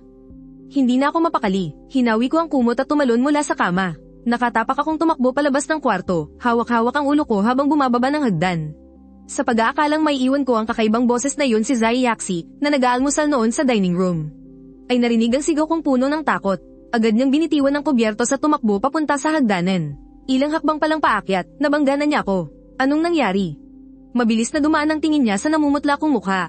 Hinawakan ko ang braso niya na para bang iyon ang tanging kaligtasan ko. Ang bilis-bilis kong magsalita, nanginginig pa rin ang boses ko. May narinig akong kakaibang boses. Sabi niya, nasa loob daw siya ng isip ko. Zai Yaxi, may problema na ba sakin? Baka may schizophrenia na ako. Nakakarinig na ako ng kung ano-ano. Ano bang pinagsasabi mo? Nasaan ang boses mo? Bahagya lang kumunat ang noo ni Zai Yaxi. At naguguluhang tumingin sa akin. Bigla akong natigilan sa pagsasalita. Bingi ka ba? Nag-aalala ako sa'yo. Tinatawag mo akong bingi. Ang tanong na yun, malinaw na malinaw niyang narinig. Naging malamig ang ekspresyon ni Zai Yaxi, para siyang nasaktan sa sinabi ko. Ang dami-dami kong sinabi, pero wala kang narinig ni isang salita. Pero noong sinabi kong bingi ka, biglang ang talas ng pandinig mo. Nagpanik ako at nagalit. Ang takot ko ay pansamantalang napalitan ng galit. Wala ka namang sinabi kanina eh. Amnesia, mga hallucination. Ngayon, mukhang hindi ka pa makapagsalita. Hindi na siya nagatubili. Halika na, pupunta na tayo sa ospital ngayon din. At sa sandaling iyon, muling umalingaw ang boses na iyon sa isip ko na may tonong nagpapakalma. Host, huwag kang matakot. Hindi ako banta sa'yo. Wala ka ring schizophrenia. Ako si System 013. Natigilan ako. Ang magulo kong isipan ay naputol dahil sa biglaang salitang iyon. System, wala sa sarili kong ulit. Oo, host, kalmado at walang emosyon ang boses ni System 013. Paumanhin, dapat sana ay kahapon pa ako nagpakilala sa'yo. Pero nagpatawag ng meeting ang headquarters. Ngayon lang ako nakarating sa'yo. At isa pa, hindi mo pwedeng banggitin sa harap ng ibang tao. Nang direkta, ang tungkol sa'kin. Ang anumang sasabihin mo ay kusang mabablock. Pwede tayong mag-usap ng direkta sa banyo. Ligtas doon. At hindi ka nila iisiping nababaliw. Kaya pala, hindi bingi si Zai Yaxi. Nablock lang pala ang mga sinabi ko. Bigla kong naintindihan ng lahat. Himala, gaman ang pakiramdam ko. At nakaramdam pa ako ng kakatuwang kuryosidad. 013. Parang huling numero lang ng cellphone, bulong ko sa isip ko. Natahimik sandali si System 013. Tapos, isang emoji ang biglang lumitaw sa isip ko. May emoji pa. Nanlaki ang mga mata ko sa gulat. Muntik na akong sumigaw sa totoong buhay. Kyo Chen. Ang tawag ni Zai Yaxi ang nagpabalik sa akin sa realidad. Nakatingin siya sa paiba-ibang ekspresyon sa mukha ko. At sobrang nag-aalala na siya. Kahapon amnesia, ngayon naman pinaghihinala ang hindi makapagsalita at may hallucinations. Nakatulala na naman sa kawalan, ang kakaiba ng ekspresyon mo. Sunod-sunod ang mga sintomas, hindi ito magandang senyales. Ayos ka lang ba? Kailangan na nating pumunta sa ospital ngayon din. Bigla akong natauhan at nakita ko sa mga mata niya ang hindi may tatagong pag-aalala at determinasyon. Agad akong kumaway-kaway, pilit na ginagawang normal ang ekspresyon ko. Ayos lang, ayos lang. Medyo masama lang ang gising ko kanina. Medyo magulo pa rin ang isip ko. Kumain na tayo ng almusal. Gutom na ako. Tumingin sa akin si Zai Yaxi na may pag-aalinlangan. Pagkatapos mag-almusal, bago siya pumasok sa opisina ay tinawagan niya ang aming family doctor. Habang sinusuri ako ng family doctor, isang umiiyak na lalaking nasa katanghaliang gulang. Ang biglang pumasok, "Sir, parang awan niyo na, tulungan niyo po akong makiusap kay Miss. Huwag niyo po akong tanggalin sa trabaho." Ang isip ko ngayon ay katumbas lang ng isang 20 anyos. Hindi pa ako nakakita ng mas matandang taong lumuluhod sa harap ko, kaya dali-dali ko siyang ay nalalayan. "Tumayo po muna kayo, dahan-dahan lang po nating pag-usapan." "Sir, kailangan ko pong suportahan ng aking matatandang magulang at may 2 pa akong anak na nag-aaral sa kolehiyo. Hindi ko po talaga pwedeng mawala ang trabahong ito." Agad namang iniulat ng bodyguard ang sitwasyon sa villa kay Zai Yaxi. "Kahapon ko lang pinalitan ang numero ko, pero nakuha pa rin agad ni Yuan Tian ang balita sa mismong araw na iyon. Tama nga ang hinala ko, may especially iya sa loob ng bahay." Habang minamanmanan ni Yuan Tian ang mga kilos sa kumpanya, ipatuloy pa rin siyang nagpaparamdam kay Achen, sadyang nanunukso. Akala ba niya palamuti lang akong si Zai Yaxi? Matapos kong marinig ang ginawa ng lalaki, tuluyan nang nawala ang kaunting awa na naramdaman ko. Isang taong taksil para sa sariling kapakanan. At naglalaro sa magkabilang panig, ang panatilihin siya sa tabi mo ay parang nag-alaga ka ng ahas. Masyadong delikado. Kung nagawa mong ipagkanulo si Zai Yaxi ngayon, magagawa mo ring ipagkanulo ang iba bukas. Ngayon, pagpasa lang ng impormasyon. Bukas, baka buhay na ng iba ang isunod mo. Hindi kailangan ng pamilyang Zai ang isang taong tulad mo. Ibabayad ko ang sahod mo ayon sa pamantayan. Pero kung magpapatuloy ka sa panggugulo, ay demanda kita dahil sa paglabag sa Employee Code of Conduct at hihingi ako ng danyos. Walang labis, walang kulang na ipinarating ng bodyguard ang mga sinabi ko kay Zai Yaxi. Unti-unting lamambat ang dating malamig na ekspresyon ni Zai Yaxi. Lumabas sa resulta ng pagsusuri ng family doctor na walang problema sa katawan ko. Masyado lang daw akong payat. Lubos na gaman ang loob ni Zai Yaxi. Ito na ang pinakamasayang araw ko sa mga nakalipas na taon.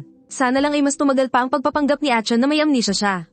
Pero sa pagkakataong ito, hindi na kita hahayaang makatakas. Mukhang tuluyan nang nakalimot si Achan. Kung ganoon, mas mabuting wag ka nang makaalala pa kailanman. Manatili ka sa tabi ko magpakailanman. Manatili ka sa tabi ko ng kusa at buong puso. Bumalik ako sa kwarto at humiga. Sinimulan kong kausapin ang system sa isip ko. 013, pwedeng palitan yung codename mo.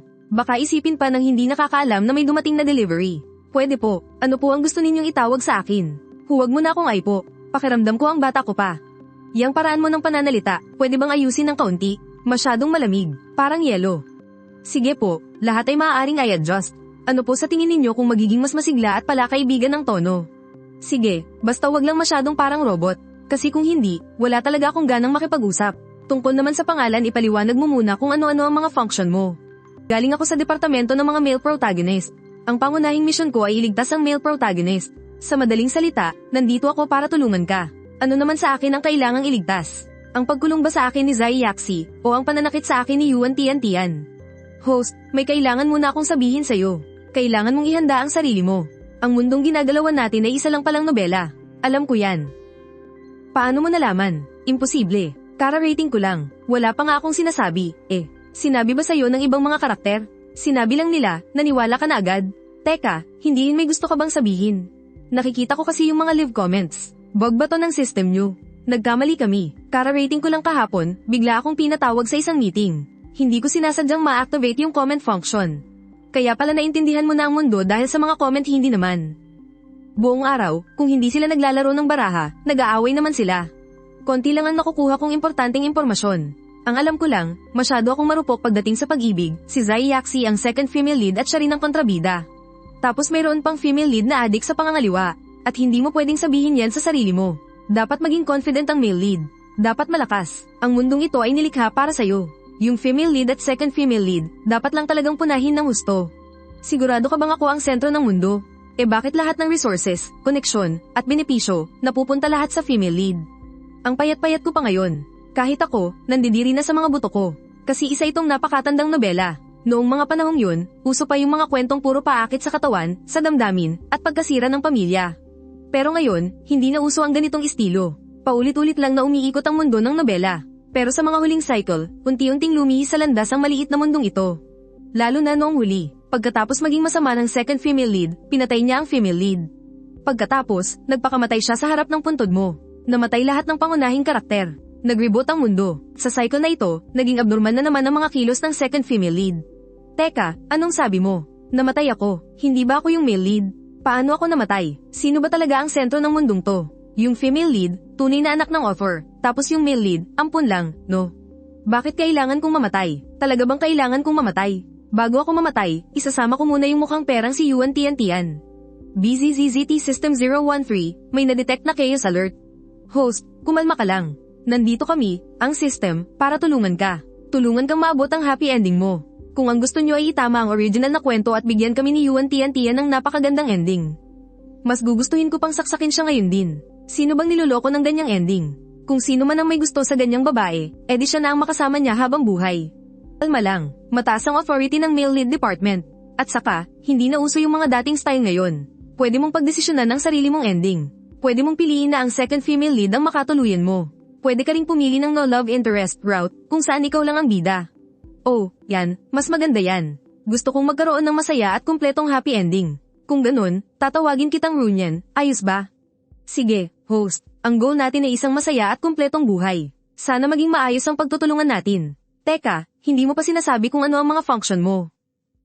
Paano mo ko balak tulungan? Yang pop-up comment function mo, tulong na, perwisyo pa. Araw-araw na lang silang nag-aaway, nakakainis na. Pasensya na, host, i-off ko na ngayon din. Kung gusto mong makita ulit, pwede mong i-adjust sa banyo. Kailangan mong tapusin ang main story, para maabot mo ang kaligayahan mo. Sa bawat stage na makumpleto mo, may reward kang makukuha. Ang grand prize ay ang tamanda ng magkasama. Kung wala kang kapartner, kahit mag-isa ka, mararating mo pa rin ng payapa ang katapusan ng buhay mo. Grand prize na ba yung tumanda lang? Paano kung minalas ako at yung taong pinili ko, traidorin na naman ako? Anong gagawin ko? Pwede mo siyang palitan kahit kailan. Yung bagong taong pipiliin mo ang magpapatuloy para makuha ang grand prize. Ang male protagonist system ay palaging uunahin ng male protagonist. Pwede na rin, kontento na ko dyan. May tanong pa ako, noong nakalawang araw lang, nag-aaral pa ako sa kolehiyo. Tapos ngayon, 4 na taon na akong kasal. Bakit ganun? Ano kasi pakinggan mo muna ang palusot ko hoy. Pakinggan mo ang paliwanag ko. Sa simula pa lang ng kwento, dinala kita sa hibo para kumonekta sa lauduan. Siyempre, ang mga karakter sa nobela ay walang maalala tungkol sa hibo. Masyadong matagal ang pag-upgrade ko sa system. Dapat sana, 6 na taon na ang nakalipas noong dumating tayo. Naglag kasi ang network ng Daibo, kaya na-delay ang pag-upgrade ko. Isang araw sa Penbo ay katumbas ng 1 taon sa munting mundo. Gusto ko sanang ayusin at bumalik man lang noong bagong kasal ka pa, pero hindi ako nakabalik. Sa halip, napunta pa tayo sa mas malalang sitwasyon ngayon, kung saan nasaktan ng katawan at isipan mo. College student ako, ikaw rin ba? Pero ang unreliable mo naman. Anong klaseng system ka ba? Isa akong system na ngayong taon lang graduate sa kolehiyo. Ikaw pa ang una kong host. Ano, maaasahan ka ba? Ako nga mismo, hindi ako reliable. Nagsisimula na akong magduda sa kakayahan mo. May tiwala ako, naniniwala akong siguradong magiging masaya ka. Nagtanong ako, bakit nawala ang 6 na taon sa mundong ito nang walang dahilan? So sa loob ng 6 na taon na yun, nag-exist ba ako o hindi? Pero andito ako sa mundong to. At sinusunod pa rin ang plot ng nobela. Sa loob ng 6 na taon na yun, yung program ng mundo ang tumatakbo. Ang tawag doon ay automatic control. Kung kaya naman pala niyang mag-automatic control. Para saan pa ako? Sa totoo lang, ang plot ng nobelang to ay, dadaan din naman ako sa landas na to. Yung automatic control, susundan din ang program na to. Di anong pinagkaiba ko doon? At saka, napakalayo nito sa totoong ugali ko. Hindi talaga ako yung tipo ng taong gagawa ng mga ganyang bagay. Ang pinagkaiba ay, kapag nasasaktan ng katawan sa automatic control, wala itong nararamdamang sakit. Wala itong emosyon. Pero ikaw, meron. Kung may sarili akong pag-iisip, bakit naman ako gagawa ng ganoong katangahan? Hindi ako yun. Hindi ako yun. Ang iba, pagkatapos sundin ng script, tapos na ang laban. Pero ikaw, iba ka. Ang simula at ang wakas ay hindi kontrolado ng plot. Pwede kang mamuhay kung paano mo gusto. Tanging yung gitnang bahagi lang ang plot. Yung taong kinokontrol, hindi talaga ako yun. Isa lang akong papat na desusi, sumusunod sa script na sinulat ng iba. Hindi yung kung anong gusto kong gawin, yun ang masusunod. Yung ako sa plot at yung totoong ako ay magkaibang tao. Hindi ko maintindihan ang paraan niya ng pag-iisip at pagkilos, at hindi ko yun magagawa. Pinagmumukha akong tanga ng paulit-ulit kung isa o dalawang beses lang sana, okay pa. Imposibleng maging ganito katanga sa lahat ng pagkakataon. Normal lang na isipin mong hindi ikaw yung nasa script. Hindi talaga ikaw yung nakatali sa kwento. Ang totoong ikaw ay yung malayang namumuhay ayon sa gusto mo. Kahit anong mangyari, hinding-hindi ko aaminin na ako yun sa loob ng 6 na taon. Sobrang tanga, hindi ko kayang gawin ang ganyang bagay. Oo nga pala, anong kakayahan mo? Ang kakayahan ko ay ibalik ang oras ng 3 beses. Ngayon, ibalik mo ako sa nakalipas na 6 na taon. Umpisahan natin ang misyon mula roon.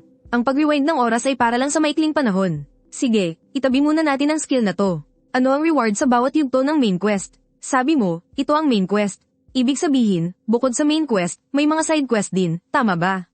Ang reward ay isang blind box. Hindi ko rin alam kung ano ang makukuha mo rito. Ang mga side quest ay random na ibinibigay base sa mga karakter na makikilala mo. Pwede mong piliing gawin o hindi. Mukhang interesante. Matagumpay na nakuha ng Zai Corporation ng proyekto, isang proyektong siguradong kikita at hindi malulugi. Nangangahulugan ito na ang Zai Corporation, sa gitna ng maraming magkakalabang kumpanya, ay makakaungos sa lahat. Nang gabing malaman ni Yuan Tiantian ang resulta, ikinulong niya ang sarili sa opisina ng CEO sa pinakatoktok ng Yuan Corporation Tower. Siya na lang ang natitira sa buong palapag. Ang email na nag-aanunsyo ng resulta ng bidding ay malamig pa ring nakapaskil sa screen ng computer. Bawat salita ay parang karayom na tumutusok sa kanyang mga mata. Dahan-dahan siyang tumayo at lumapit sa floor-to-ceiling window. Habang pinagmamasdan ng maningning na tanawin ng Heishi sa gabi, ang teritoryong ito na akala niya ay malapit ng mapasa kanya. Ngayoy tila tinatawanan ng kanyang kawalan ng kakayahan. Nagsimula siyang magwala at magbasag ng mga gamit. Pagkatapos maglabas ng sama ng loob, humihingal siyang tumayo sa gitna ng mga kalat na nakalugay ang mahabang buhok. Basa ng pawis ang kanyang buhok sa noo. Umilo ang screen ng kanyang cellphone. Lumiwanag ito sa tawag ng kanyang fiancé na si Chihibay. Hindi niya ito sinagot, nakatitig lang siya sa kumikislap na pangalan, at ang kanyang mga mata ay nanlalamig. 3 buwan na ang nakalipas, para makuha ang government bidding. Para makuha ang 500 milyong puhunan mula sa pamilya Chi, pumirma si Yuan Tiantian ng isang kasunduan kay Chihibay. Kung magtatagumpay ang proyekto, makakakuha ang pamilya Chi ng 15% shares. Kung mabibigo, kailangan niyang bayaran ng puhunan kasama ang 20% taunang interes sa loob ng 3 taon, at isinangla niya ang sarili niyang 8% orihinal na shares bilang collateral. Gumawa rin siya ng isang matibay na pangako sa kanyang ama na si Yuan Fengtai. Bagamat si Yuan Fengtai ang tunay na may hawak ng kapangyarihan kahit hindi na siya ang aktibong namumuno, kinikilala lang niya ang kakayahan at hindi ang pagiging magkadugo. Marami na siyang anak, at mayroon pa siyang mga anak sa labas. Sa pagkakataong ito, bigong-bigo si Yuan Tiantian. Kaya naman ang posisyon niya ay tuluyang nanganganib. Kinabukasan ng umaga, pilit na inayos ni Yuan Tiantian ang kanyang sarili at sinubukang bumawi. Kinausap niya ang ilang maliliit at katamtamang laking tech companies na dati nang nagpakita ng interes na makipag-partner. At sinimulang isulong ang ilang mga proyektong mabilis ang resulta, sa pag-asang mabawi ang tiwala ng kanyang ama. Pagsapit ng tanghali, ang ama ni Chihibay, si Chi Shenping, ay tumawag gaya ng inaasahan. Matapos ang ilang paninisi at panggigipit, ibinaba ang tawag. Agad na naglaho ang ngiti sa mukha ni Yuan Tiantian. Nakakatakot ang panlalamig ng kanyang mga mata. Makalipas ang ilang segundo, malakas niyang inihagis ang cellphone sa bago niyang office desk. Matandang Zoro. Ang lakas ng loob niya, pareho nilang gustong tapakan ako habang bagsak ako.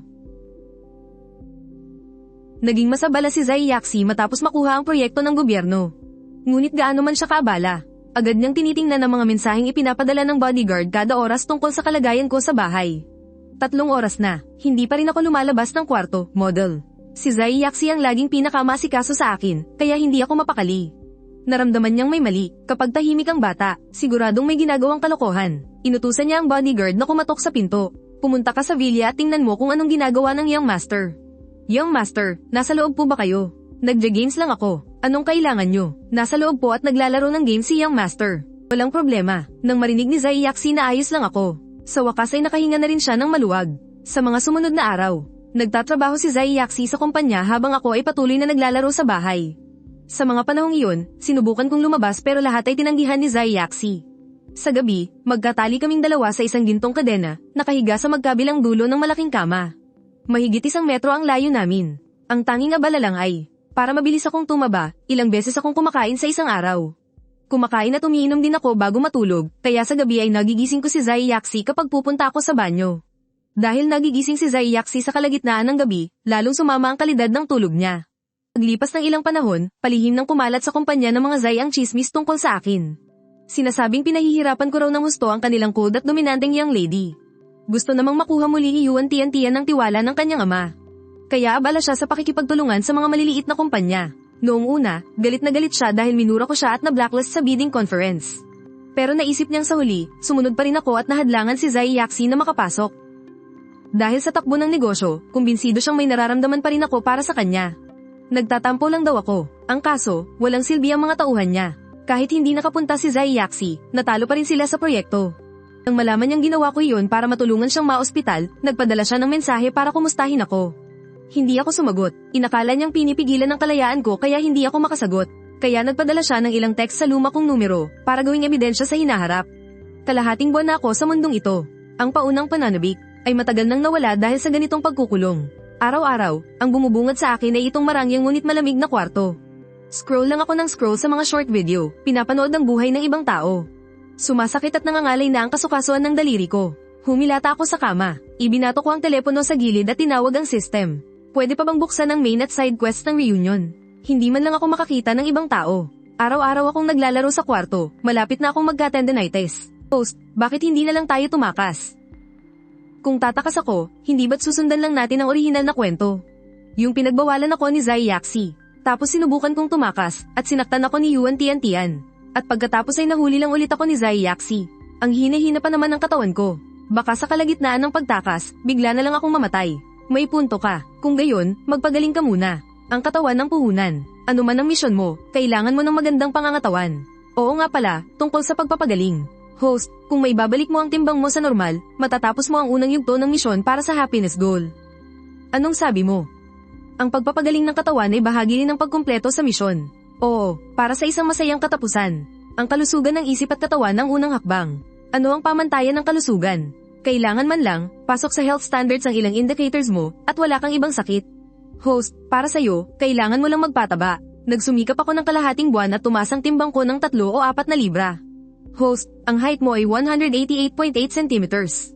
Ang timbang mo ay dapat hindi bababa sa 140 pounds. Ang pagiging mas mababa dyan ay hindi malusog. Tiningnan ko ang sarili kong katawan na butot balat na. Tumango ako at ibinaba ang cellphone ko. Simula ngayong araw, dadamihan ko pa ang kakainin ko. Aling Wang, simula ngayong araw, ipagluto niyo po ako ng mga pagkaing pampataba at pampalakas ng katawan. Basta kung ano po ang masustansya, yun ang lutuin niyo. Opo, senyorito, huwag po kayong mag-alala. Siguradong mapupunan ng husto, pero parang mali yata ang pagkakaintindi. Sa hapagkainan, tiningnan ko ang napakaraming pagkain at nagsimulang kumain ng may gana. Dahan-dahang iginala ni Zai Yaxi ang kanyang mga mata sa hapagkainan. Inihaw na talaba, medium rare na steak, sariwat malambot na isda mula sa dagat, ginisang itlog na may berdeng-berdeng kutche, at isang napakasustansyang sabaw. Sa tabi nito, mayroon pang goji berry tea. Ang kombinasyong ito ay talagang halatang-halata ang layunin. Si Ma'am, si Sir po ang nagutos nito kaninang hapon. Sabi niya, simula raw ngayon, kailangang maghanda ng mga masusustansyang pagkain para lumakas ang katawan at dumami ang dugo. Napakabait talaga ni Sir. Bahagyang kumaibat ang gilid ng labi ni Zai Yaxi. Tumingin siya sa akin. Samantala, abala ko sa pagkain. Hawak ng isang kamay ang shell ng talaba habang sinisip-sip ko ito. At ang isa namang kamay ay tinutusok ang baka at isinusubo sa bibig ko. Napapikit si Zai Yaxi. Pinababa niya muna si Aling Wang. Sa loob ng dining room. Tanging ang mahinang tunog lang ng mga kubyertos at ang pagmuya ko ang naririnig. Masarap ba? HMM, masarap. Ang galing talagang magluto ni Aling Wang. Napakasarap ng sabaw. Dumigay ako ng malakas na walang pakialam sa itsura. Tinitingnan ako ni Zai Yaxi, at sa kanyang mga mata, makikita lang ang paghanga para sa pagkain. Wala nang ibang malalim na kahulugan. Bigla niyang naramdaman na, ang mga iniisip niya kanina ay parang pag-asyong lang. Kinuha niya ang kanyang mga chopsticks, na may natural na ekspresyon, at nagsimulang kumain. Ang dami mo nang nakain. Kung hindi ka kakain, uubusin ko na lahat to. Pagkasabi niyon, kumuha ulit ako ng isang punong-punong mangkok ng sabaw, determinado talagang isakatuparan ng planong magpataba. Habang pinapanood ni Zai Yaxi ang paraan ng pagkain ko na parang bagyo, nagsimula na namang kumaibat ang talukap ng kanyang mata. Nagkunwari siyang casual na nagpapaalala, dahan-dahan lang sa pagkain. Ang sobrang pagkain, baka hindi na naman kayanin ng tiyan mo at mapunta ka na naman sa ospital tulad ng dati. Hindi mangyayari yan. Masaya kong kinakalkula sa isip ko kung ilang gramo ng timbang ang ay dadagdag ko sa pagkain na to. Si Tuan Yuan ay real-time ding mino-monitor ang calorie intake ko. Sa ngayon, malayo pa naman sa danger zone. Alam ko ang ginagawa ko. Kumuha pa ako ng isang piraso ng kutche. Nang makita ni Zai Yaxi na masaya akong kumakain, naparami na rin ang kain niya. Gabi na, nakahiga siya sa kama, mahigit 1 metro lang ang layo sa akin. Medyo mas mataas ang temperatura ng kanyang katawan kaysa karaniwan, at ang kanyang isipan ay bahagya ring nagugulo. Ang kilos ni Chen nitong mga nakaraang araw ay para talagang kinalimutan na niya ang lahat ng nangyari sa mga nagdaang taon. Ang lahat ng anyo ng nakaraan. Hindi ito mukhang sinasadyang pag-arte lang. Ang ganitong pagiging mailap at kalmado ay imposibleng martihan ng ganito katagal. Napakatotoo, hindi na malaya ni Zai Yaxi na lumipad na ang kanyang isip pabalik bago siya maging 20 anyos. Pabalik sa mga panahong iyon ng kanyang kabataan. Ang mga damdaming matagal nang natutulog at nalanta ay biglang nabuhay muli nang harapin niya ang kabiguan. Ang pusong iyon na gustong kumawala. Muli itong naging matingkad at nag-aalab. Pero paano ko naman mahuhulaan ang kaguluhang nasa kaibuturan ng kanyang puso? Noong una, tutol akong makasama siya sa iisang kwarto, sa iisang bubong. Pero sa kalahating buwan naming pagsasama, unti-unti kong natiyak na ayaw lang talaga ni Zai Yaxi na makalapit ako kay Yuan Tiantian. Gusto niya lang protektahan ang kaligtasan ko. Bukod doon, sa ibang mga bagay, mukhang wala naman siyang ibang motibo. Isang linggo na ang lumipas sa ganitong uri ng masustansyang pamumuhay. Dahil marami akong kinakain araw-araw. Malaki ang itinaas ng timbang ko. Ang mga braso at binti ko na medyo payat dati, ay nagkaroon na ng laman. Isang umaga, dahan-dahan akong tumuntong sa timangan at nakita kong tumigil ang pointer sa 110 gin. Hindi ko mapigil ang mapangiti, tiningnan ko ang sarili ko sa salamin, kaliwat kanan. Pero sa loob ng katawan ni Zai Yaxi, nakasabay kong umuunlad. Ay tila may isang apoy na dahan-dahang nag-aalab. Noong una, hindi lang siya makatulog sa gabi. Hindi naman kasi mahina ang katawan niya, pero kalaunan, naging isang pagpapahirap na ito sa kanya. Madalas siyang biglang nagigising sa kalagitnaan ng gabi at sa tulong lang ng mahinang liwanag.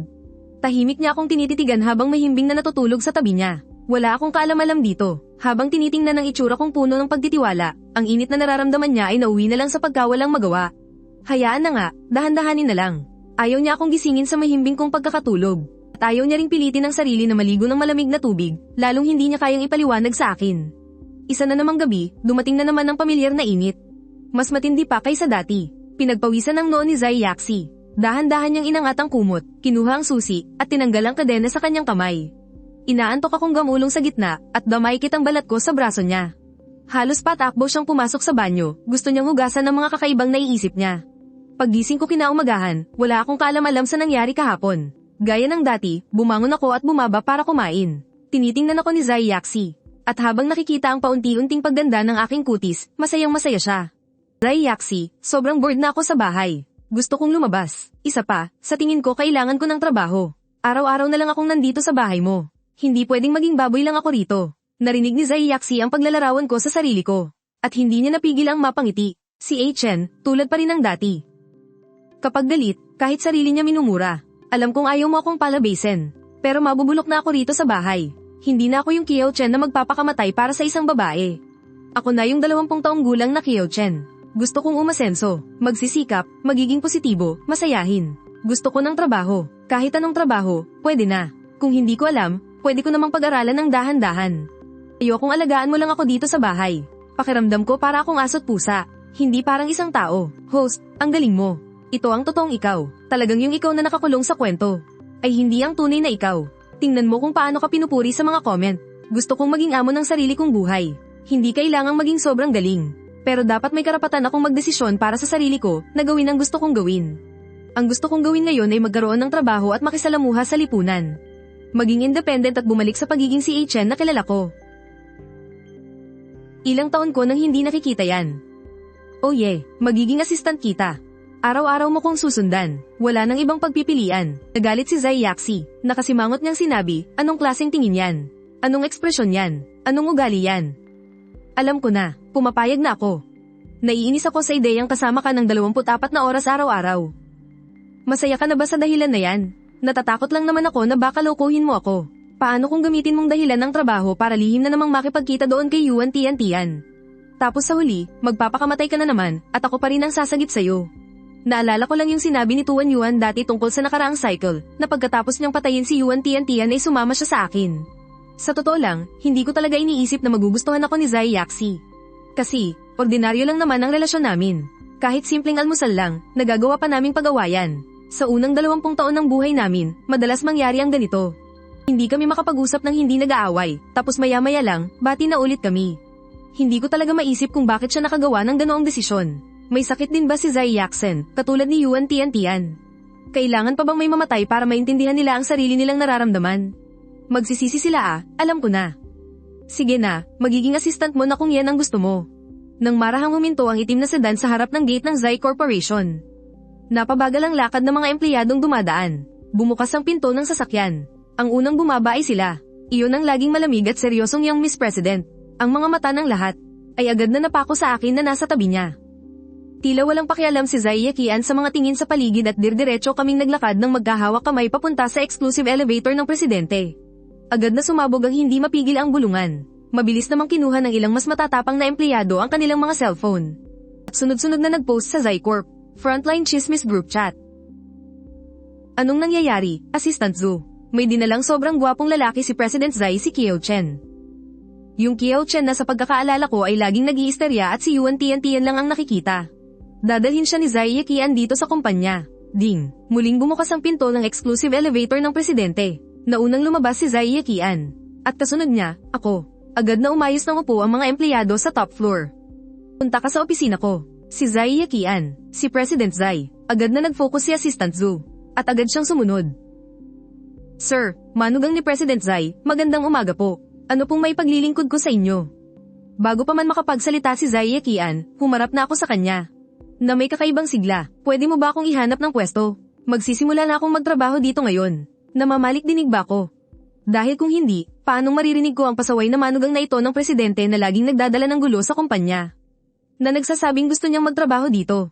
Para talagang isang malaking biro. Napatingin siya kay Zai Yaqian, humihingi ng kumpirmasyon sa pamamagitan ng tingin. Bahagyang tumango si Zai Yaqian. Sa loob ng opisina ko, magdagdag ka ng isang mesa. Magsisimula muna siya sa mga simpleng gawain. Hindi pwede. Gusto ko sa labas, kasama ng lahat. Gawin mo ang sinabi ko. Ngayon na, hindi na ako nagulat na hindi pinagbigyan ang gusto ko. Ang Zai Yaqian ngayon ay isang ganap na diktador. Subukan mo lang gamitin ang pagtatrabaho bilang dahilan para tumakas.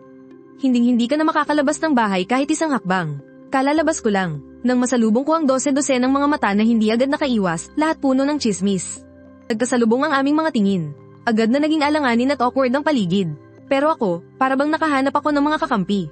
Agad na sumilay ang isang malaking ngiti sa mukha ko. Kusa akong lumapit, at malino kong sinabi, hello sa inyong lahat. Hello. Mula ngayon, magkakatrabaho na tayo. Baguhan lang ako sa trabaho, wala pa akong alam.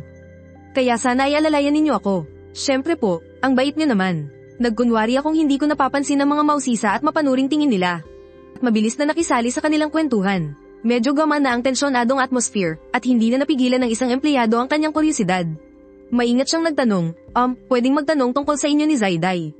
Oo, sagot ko habang kumukurap. Natural at diretsyong sagot ko, magkababata kami. At dati ring magkaklase. Kaya pala. Biglang naintindihan ng lahat, kaya pala, childhood sweetheart sila. Habang iniisip nila kung sino ba talaga itong taong ito, dumating si Zuzu kasama ang mga taga-logistics.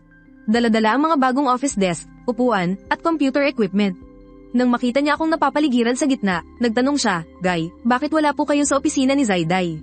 Huminto si Zuzu, puno ng paggalang ang kanyang tono.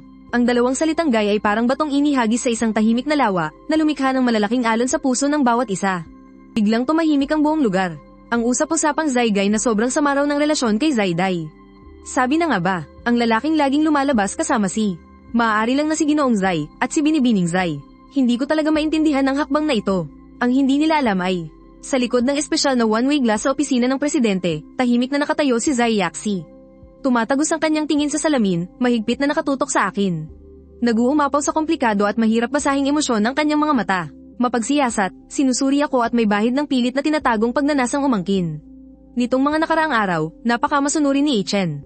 Tila bumalik pa nga ang kasiglahan at enerhiya niya noong siya'y 20 taong gulang pa lamang. Halos walang kapintasan, baka ito na ang mas matalinong pagbabalat kayo ni Chen. Kailangang mahanap ko kagad ang butas sa kanyang pagkukunwari at habarin ang maskara ni Chen. Pero sana totoo na lang ang lahat ng ito.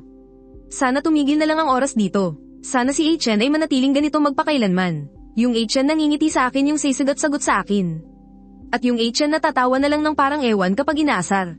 Mabilis at maayos kumilos si Zuzu. Mabilis niyang inayos ang workstation ko. Isang bagong-bagong computer. Dahil may sarili na akong teritoryo, mukha akong sobrang seryoso sa ginagawa ko. Buong umaga akong maayos na nakaupo sa harap ng computer, paminsan-minsan ay kumukunot ang noo sa pag-iisip. Paminsan-minsan naman ay nagtatype sa keyboard. Sobrang seryoso, na parang hindi ako. Tuan Yuan, anong ibig sabihin ng report na to? Anong ibig sabihin ng lahat ng numerong ito? Paano ba ayusin ang layout ng document na to? Bakit ang pangit ng pagkagawa ko?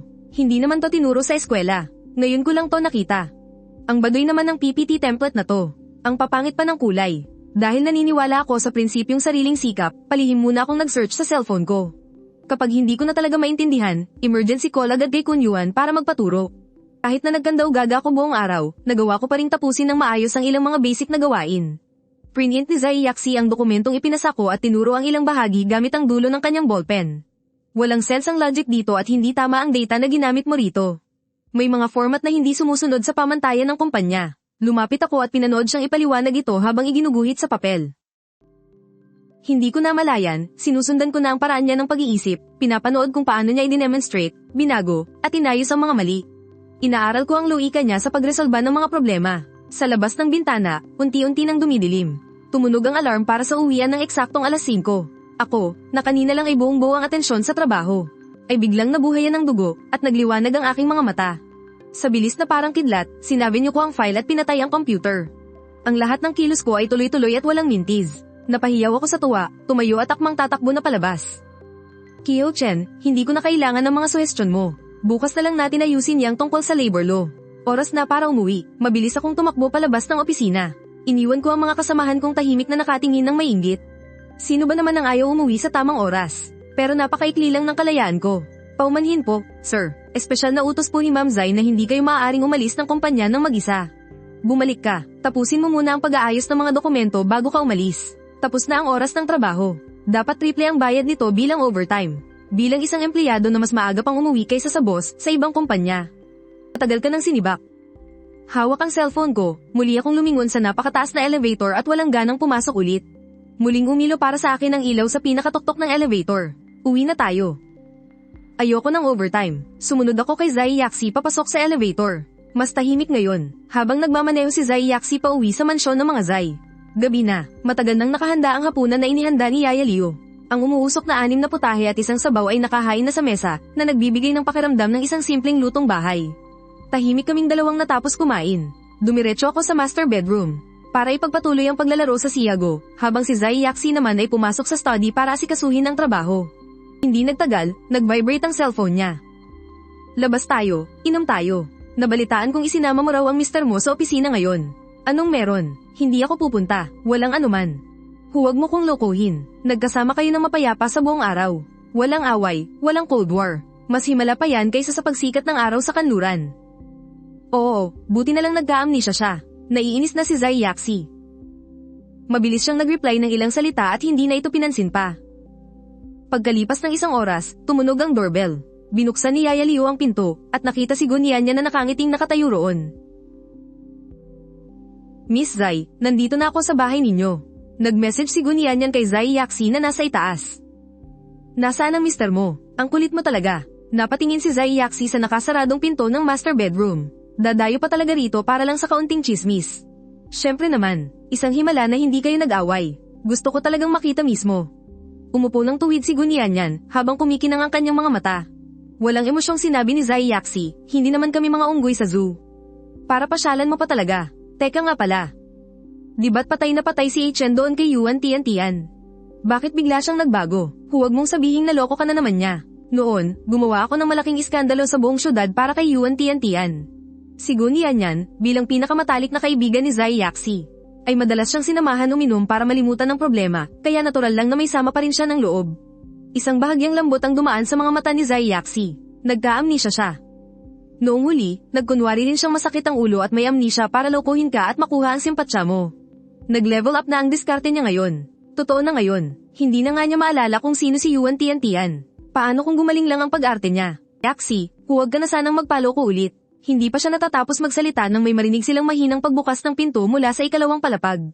Sabay silang napatingala, lumabas ako na nakasuot ng pambahay. Nakatayo ako sa may baluster at tumingin sa ibaba, malinaw ang aking tingin. Dahil sa kaunting pagkailang at pag-usisa, agad na tumayo si Gunyan. Nagpakita siya ng kanyang palaging masayang ngiti, bayaw, kumusta? Masyado bang malakas ang boses namin kaya naistorbo ka na? Bumaba ako ng hagdan. Tumango ako sa kanya, magalang ngunit may distansya. Hello. Kasabay nito, sa isip ko, dali-dali kong tinawag ang System 2 Yuan, sinong taong to? Si Gunyan, matalik na kaibigan ng bida na nakilala niya noong nagsisimula pa lang siya sa negosyo. Sobrang lapit nila sa isa't isa. Siya na rin ang nag-iisang taong nakakapagsabi ng ilang tapat na salita kay Zai Yaxi. Bigla kong naintindihan at sinalubong ang mapanuring tingin ni Gunyan. Bumaba lang ako para kumuha ng tubig. Magpatuloy lang kayo. Pumunta ako sa ref sa kusina. Kumuha ako ng 2 bote ng mineral water. Hindi ako makapaniwala, nginitian niya ako kanina. Kusang loob pa siyang nagsabi ng hello. Hindi ba't dati, sa tuwing nakikita niya ako, palagi siyang masungit. Mukhang may amnesia nga talaga siya. Ang mga alaala ni Chen ay hanggang sa edad 20 lang. Nakalimutan na niya ang mga tao at mga nangyari dati. Magandang bagay to. Ang ganitong klaseng balita, dapat sinicelebrate. Labas tayo, inom tayo. Sagot ko, natigilan ng sandali si Zai Yaxi. Sige, Tara. Oh, nagpapalam ka na agad sa kanya. Yaxi, nahuhulog na naman ba ang loob mo? Hindi siya pinansin ni Zai Yaxi. Lumakad siya patungo sa pinto ng master bedroom at marahang tumawag.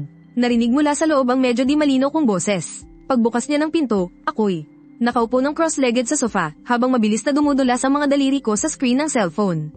Mukhang matindi ang laban. Ang ilaw mula sa screen ay tumatama sa mukha ko, na naglalarawan ng aking nakatutok na anino, na parabang lubos akong abala sa sarili kong mundo. Chen, lalabas kami ni Gunianyan para uminom. Baka gabihin ako sa pag-uwi. Hindi ko man lang itinaas ang aking ulo, nakadikit pa rin ang mga mata ko sa screen. Oh, edi umalis ka. Hindi naman kita itinatali, ah. Sa sandaling binitiwan ko ang mga salitang iyon, halos hindi mapansing nanigas si Zai Yaxi. Ang mga salitang iyon ay parang isang manipis na karayom na tumusok ng diretso sa kanyang puso. Gusto niyang may sabihin, pero parang may bamara sa lalamunan niya. Sa huli, nauwi ito sa isang mapait na katahimikan.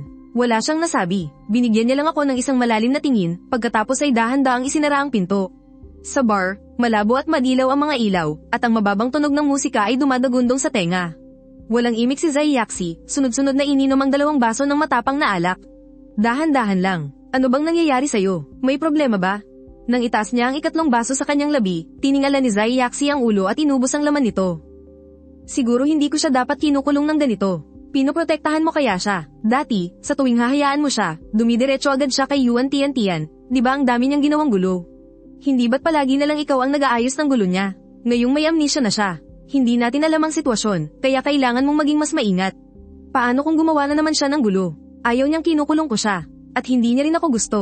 Tinitigan ni Zai Yaxi ang likidong kulay amber na umiikot-ikot sa kanyang baso. Hindi ba't halata naman yan?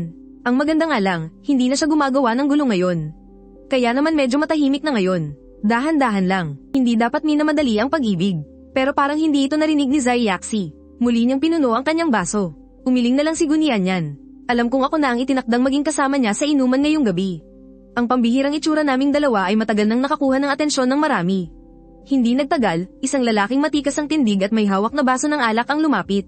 Lumapit ito at umupo sa bakanting upuan sa tabi ni Zai Yaxi. 2 magagandang binibini. Ang boring naman uminom ng mag-isa, di ba? Gusto niyong uminom kasama namin. Pasensya na, nasa kasal ako ng kaibigan ko. Kahit may asawa na, pwede pa rin makipagkaibigan, di ba? Mukhang malungkot itong si Miss. Mag-usap tayo, may asawa na rin ako. Nanigas ang ngiti sa mukha ng lalaki, at tiningnan niya ng may pahiwatig ang daliri ng babae na walang suot na singsing. May himig ng panunokso ang kanyang boses, mukhang malungkot ka. Nag-away ba kayo ng asawa mo? Sa tingin ko, minsan kailangan mo ring mag-relax. Malay mo, baka yung asawa mo ay nagsasaya na rin sa ibang lugar ngayon. Saka, tinanggal mo na nga yung singsing mo eh. Bakit kailangang maging seryoso? Ang buhay ay maikli, hindi ba't mas masarap magpakasaya? Sa mga sandaling ito, kasama ko ang mga katim ko sa laro at naka-voice chat kami. Tahimik kaming napatingin sa magkasintahang kalaban at masayang-masaya kaming naglalaro. Bigla akong napabahing ng malakas ng walang babala. Sino kayang nakakaalala sa akin? Kinusat ko ang ilong ko at bamulong. Biglang nanlamig na parang yelo ang paligid ni Zai Yaxi. Umalis ka. Natigilan ang lalaki sa sobrang lamig ng tingin niya at nagmamadaling tumakas. Nakahinga ng maluwag si Gunianyan, pero paglingon niya ay nakita niyang nakayuko si Zai Yaxi. Nakatitig ng mariin sa kanang kamay niya, sa kanyang palasingsingan na walang laman. Peke lang naman mula sa simula ang kasal namin ni Chen. Bago pa siya magka-amnesia, hindi na niya ako gusto. Pagkatapos niyang magka-amnesia, hindi pa rin niya ako gusto. Ang katotohanan ng ito, ay mas nakakapasong pa kaysa sa kahit anong matapang na alak. Hindi na muling nagsalita si Zai Yaxi. Sunod-sunod ang pag-inom niya. Habang pinapanood siya, hindi mapakali si Gunianyan. Pero hindi niya alam kung paano siya papayuhan. Sa huli, nang makitang lasing na si. Ihatid mo na muna ng ligtas ang senyorita. Malalim na ang gabi. Nang alalayan ng driver si Zai Yaxi pababa ng sasakyan, umihip ang hangin ng gabi. Tila saglit siyang nahimasmasan, pero pasuray-suray pa rin ang kanyang paglalakad. Itinabig niya ang kamay ni Gunianyan na aalalay sana at siya na mismo ang dali-daling pumasok sa bahay. Paisa-isang hakbang siyang umakyat sa hagdan. Pinanood lang siya ni Gunianyan. Nang makitang mukhang kayanan niya, panatag na itong umuwi. Sa harap ng pinto ng kwarto, huminto si Zai Yaxi. Sumandal siya sa malamig na pader at medyo malamayan niyang inayos ang laylayan ng kanyang palda. Pagkatapos gawin ang mga ito, huminga siya ng malalim. Sa kanya hinawakan ng malamig na seradura. Babe, sa'yo na ang kill na to. Mahinang narinig mula sa loob ang excited niyang boses. Narinig niya ito nang napakalinaw mula sa siwang ng pintong hindi sarado ng husto. Biglang nanigas ang kamay ni Zai Yaxi sa seradura. Para bang sa isang iglap, nagyelo ang dugo sa buo niyang katawan. At sa sumunod na segundo, biglang kumulo ito paakyat sa kanyang ulo. Ang masasamang hinal, para itong isang napakasamang sumpa na nagkatotoo sa pinakamasaklap na paraan sa sandaling ito. Kaya pala hindi nawalan ng alaala si Chen. Niloloko niya lang ako sa lahat ng oras. Gamit ang mga inosenteng tingin na iyon, na parang noong 20 taong gulang pa siya gamit ang mga pagkilos niyang tila maamo. Maingat niyang hinabi ang isang napakalaking kasinungalingan. Kaya pala, sa mga panahong hindi ko nakikita. Ganoon pa rin pala kalapit ang ugnayan ni Chen at Yuan Tiantian. Bao napaka-sweet na tawagan, di ba? Ilang taon na ang nakalipas, hindi ko na mabilang kung ilang beses kong tinawag si Chen ng ganyan sa mga panaginip ko. Umaasa ako na balang araw, ganyan din ang itatawag sa akin ni Chen. Pero hindi niya ako kailanman tinawag ng ganoon. Kahit isang beses, wala. Pero ibang babae ang tinawag niya ng ganoon. Sa bawat sandali, lalong pinapainit ng alak ang selos ni Zai Yaxi. Ang bahagyang pagkahupo ng kanyang kalasinggan ay napalitan ng nag-uumapaw na galit. Ang kahihiyan dahil sa pakiramdam na pinaglalaroan siya ay biglang sumabog na parang bulkan, at sa isang iglap, nilamon nito ang kakarampot na katinoan na natitira sa kanya. Padubog niyang binuksan ang pinto, at bumuhos palabas ang mahinahon at mainit na ilaw ng kwarto. Kabaligtaran nito ng madilim na pasilyo. Nakasandal ako sa ulunan ng kama. Naka-headset habang mabilis na dumudulas ang mga daliri ko sa screen. Halatang nagulantang ako sa biglaang kalabog kaya napaangat ang aking ulo. May bakas pa sa mukha ko ng masayang ngiti mula sa pakikipagbiruan ko sa kalaro ko. Nakatayo roon si Zai Yaxi, ang mga pisngi niya ay may kakaibang pamumula. Ang mga mata niya ay may halong pula at desperasyon na ngayon ko lang nakita. Wala nang bakas ang dati niyang mahinahon at kagalang-galang na anyo. Para siyang isang nasukol na hayop na galit at nakatitig siya sa akin ng masama. Nanginginig ang mga labi niya, at pagkatapos ng ilang sandali, may lumabas sa bibig niya. Isang tanong na may kasamang pag-iyak, Kiao Chen. Niloko mo ko, hindi ka naman talaga nawalan ng alaala. Litong-lito ako kaya napaayos ako ng upo. Saan kita niloko? Kailanman hindi kita niloko, no? Hindi niloko. Dahan-dahan siyang pumasok, at umalingaw ang tunog ng high heels niya sa sahig. Bawat hakbang niya, para akong sinasaksak. Sino yung babe na tinatawag mo kanina? Si Yuan Tiantian, di ba? Ang galing mong magpanggap, nagkukunwaring may amnesia, nagkukunwaring mabait, nagkukunwaring sa akin ka lang umaasa. Pero patalikod, may ugnayan pa rin kayo. Doon ko lang naintindihan ang lahat. Hindi ko alam kung matatawa ba ako o may inis kaya itinaas ko ang cellphone ko. Ito bang sinasabi mo? Katim ko to sa laro, lalaki siya. Kaka-pentakill ko lang, kaya sinabihan ko siyang mag-celebrate kami. Ano-ano bang iniisip mo dyan? Biglang natigilan sa. Halos bigla siyang nahimasmasan, at ang galit sa kanyang mga mata ay unti-unting nanigas. Napalitan niyon ng pagkabigla, tinitigan niya ang laro sa screen ng phone ko. Pagkatapos ay tumingin siya sa inosente kong mukha, at ang pamumula sa kanyang pisngi ay biglang nawala. Namutla siya, hininaan ko ang tono ng boses ko. Zai Yaxi, alam ko kung ano ang kinatatakutan mo. Natatakot nang maalala ko si Yuan Tiantian, yung dating ako na handang magpakamatay para sa kanya. Hindi ako yun, isa lang akong tau-tauhan na kontrolado ng kwento. Ang mga alaala ko ngayon ay hanggang noong 20 anyos lang ako. Ang natatandaan ko lang ay mortal tayong magkaaway simula pagkabata.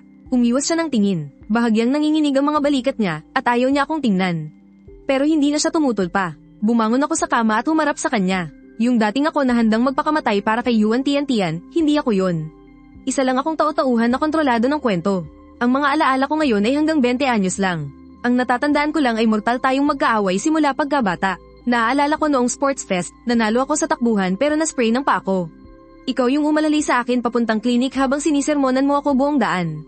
Pero maingat na maingat ka sa paghawak sa braso ko. Naaalala ko na dati ka pa, masungit ka lang magsalita pero malambot ang puso mo. Kapag kinakapos ako ng allowance, nagkukunwari kang napipilitan ka lang. Pagkatapos ay isinuksok mo sa akin ang pera. Naalala kong sinabi mo, na kahit maubos pa ang lahat ng lalaki sa mundo, hinding-hindi mo ako magugustuhan. Sinabi ko lang yun sa galit. Alam ko, inabot ko ang kamay ko at dahan-dahang pinunasan ang mga luha sa kanyang mukha. Malamaya ang kilos ko, pero seryoso. Nitong nakaraang kalahating buwan, nakita ko ng malinaw ang lahat. Sinasabi mong ikinakadena mo ako ng ginto, natakot kang baka tumakas ako o masaktan. Pero binigyan mo ako ng pinakamagandang buhay, at isinuko mo ang isang mahalagang bidding para sa akin. Kahit alam mong baka nagkukunwari lang ako, palagi ka pa ring tumatakbo palapit sa akin. Zai Yaxi, hindi ka kontrabida. Bigla siyang nagangat ng tingin, at pamatak ang luha niya sa likod ng palad ko.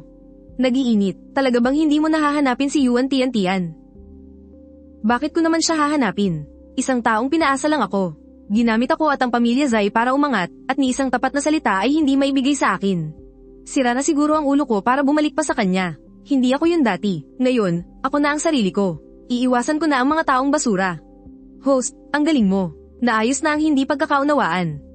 Hindi ko pinansin ang system. Dahan-dahan kong hinawakan ang kamay ni Zai Yaxi. Dinala ko siya sa gilid ng kama para maupo. Tungkol sa mga nangyari noon. Ako na ang humihingi ng tawad para sa dati kong pagkatao. Pinagdusa kanya ng 6 na taon. Dahil sa kanya, hindi ka makatulog ng mahimbing gabi-gabi. Dahil sa kanya, kahit na gusto mo ako. Ang tanging paraan mo lang para mapanatili ako ay sa pamamagitan ng pagkulong. Kasalanan niya sa iyo yun. Pero ipinapangako ko sa iyo, simula ngayon. Hinding-hindi nahahayaan ni Kiao Chen na tumulo pa ang kahit isang luha ni Zai Yaxi. Niyakap ako ni Zai Yaxi. Mahigpit niyang niyakap ang bewang ko, isinubsob ang kanyang mukha sa leeg ko. Ang 6 na taong hinanakit na kinimkim niya ay sa wakas sumabog, at umiyak siya na parang bata. Dahan-dahan kong hinaplos ang likod niya, puno ng awa ang puso ko. Ang tinatawag na pagkukulong ni Zai Yaxi ay hindi kailanman tungkol sa pagkontrol. Ito ay pagliligtas, kung hindi dahil sa kanya na hindi umalis sa tabi ko. Yung ako na kontrolado ng kwento ay matagal nang namatay sa paulit-ulit na pananakit sa sarili at kawalan ng pag-asa. Ginamit niya ang pinakamalamya at pinakamapilit na paraan para protektahan ang buhay ko. Mula ngayon, wag mo na akong ikakadena. Hindi ako tatakas. Kung natatakot ka, isama mo ako saan ka man magpunta. Sasama ako sa iyo sa trabaho, hindi kita iiwan habang buhay. Itinaas niya ang kanyang mga matang namumula sa kaiiyak at pabulong na nagtanong. Talaga? At magtatrabaho ako ng mabuti para tulungan kang pamahalaan. Ang kumpanya ng mga Zai. Dati, pabigat lang ako sa iyo. Mula ngayon, ako na ang magiging pinakamatibay mong sandalan. Nung gabing yun, sa unang pagkakataon. Hindi kami natulog na may 1 metrong pagitan. Niyakap ko siya, nakasandal siya sa dibdib ko at natulog ng mahimbing. Walang paggulong-gulong sa kama, walang biglaang paggising sa kalagitnaan ng gabi. Kinabukasan, medyo nahihiya pa si Zai Yaxi nang magising siya. Namumula ang mga tenga niya. Sinadya ko siyang tuksuhin, sino kayang? Umiyak na parang bata kahapon.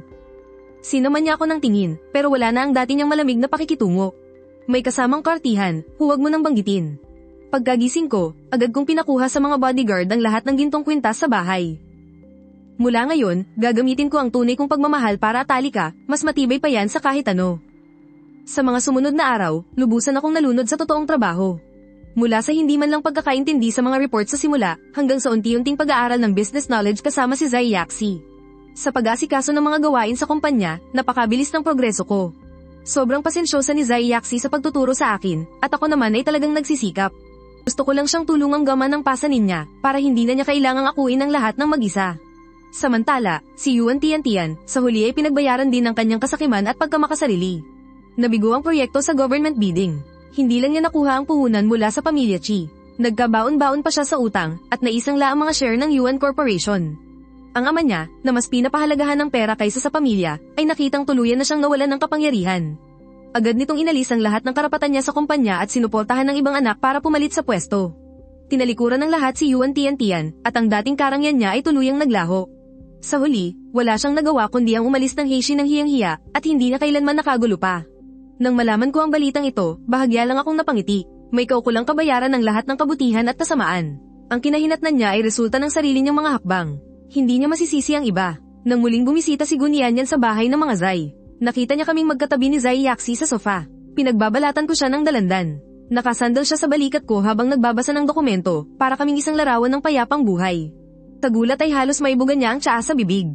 Diyos ko, Kiao Chen. Nagbago ka na talaga ng tuluyan. Dati, si Yuan Tian-Tian lang ang nakikita mo. Ngayon, puro na lang ang Yaxi namin ang nasa mata mo. Ayos, ayos. Sa wakas, natauhan ka na rin. Dahan-dahang tinulak ni Zai Yaxi si Go.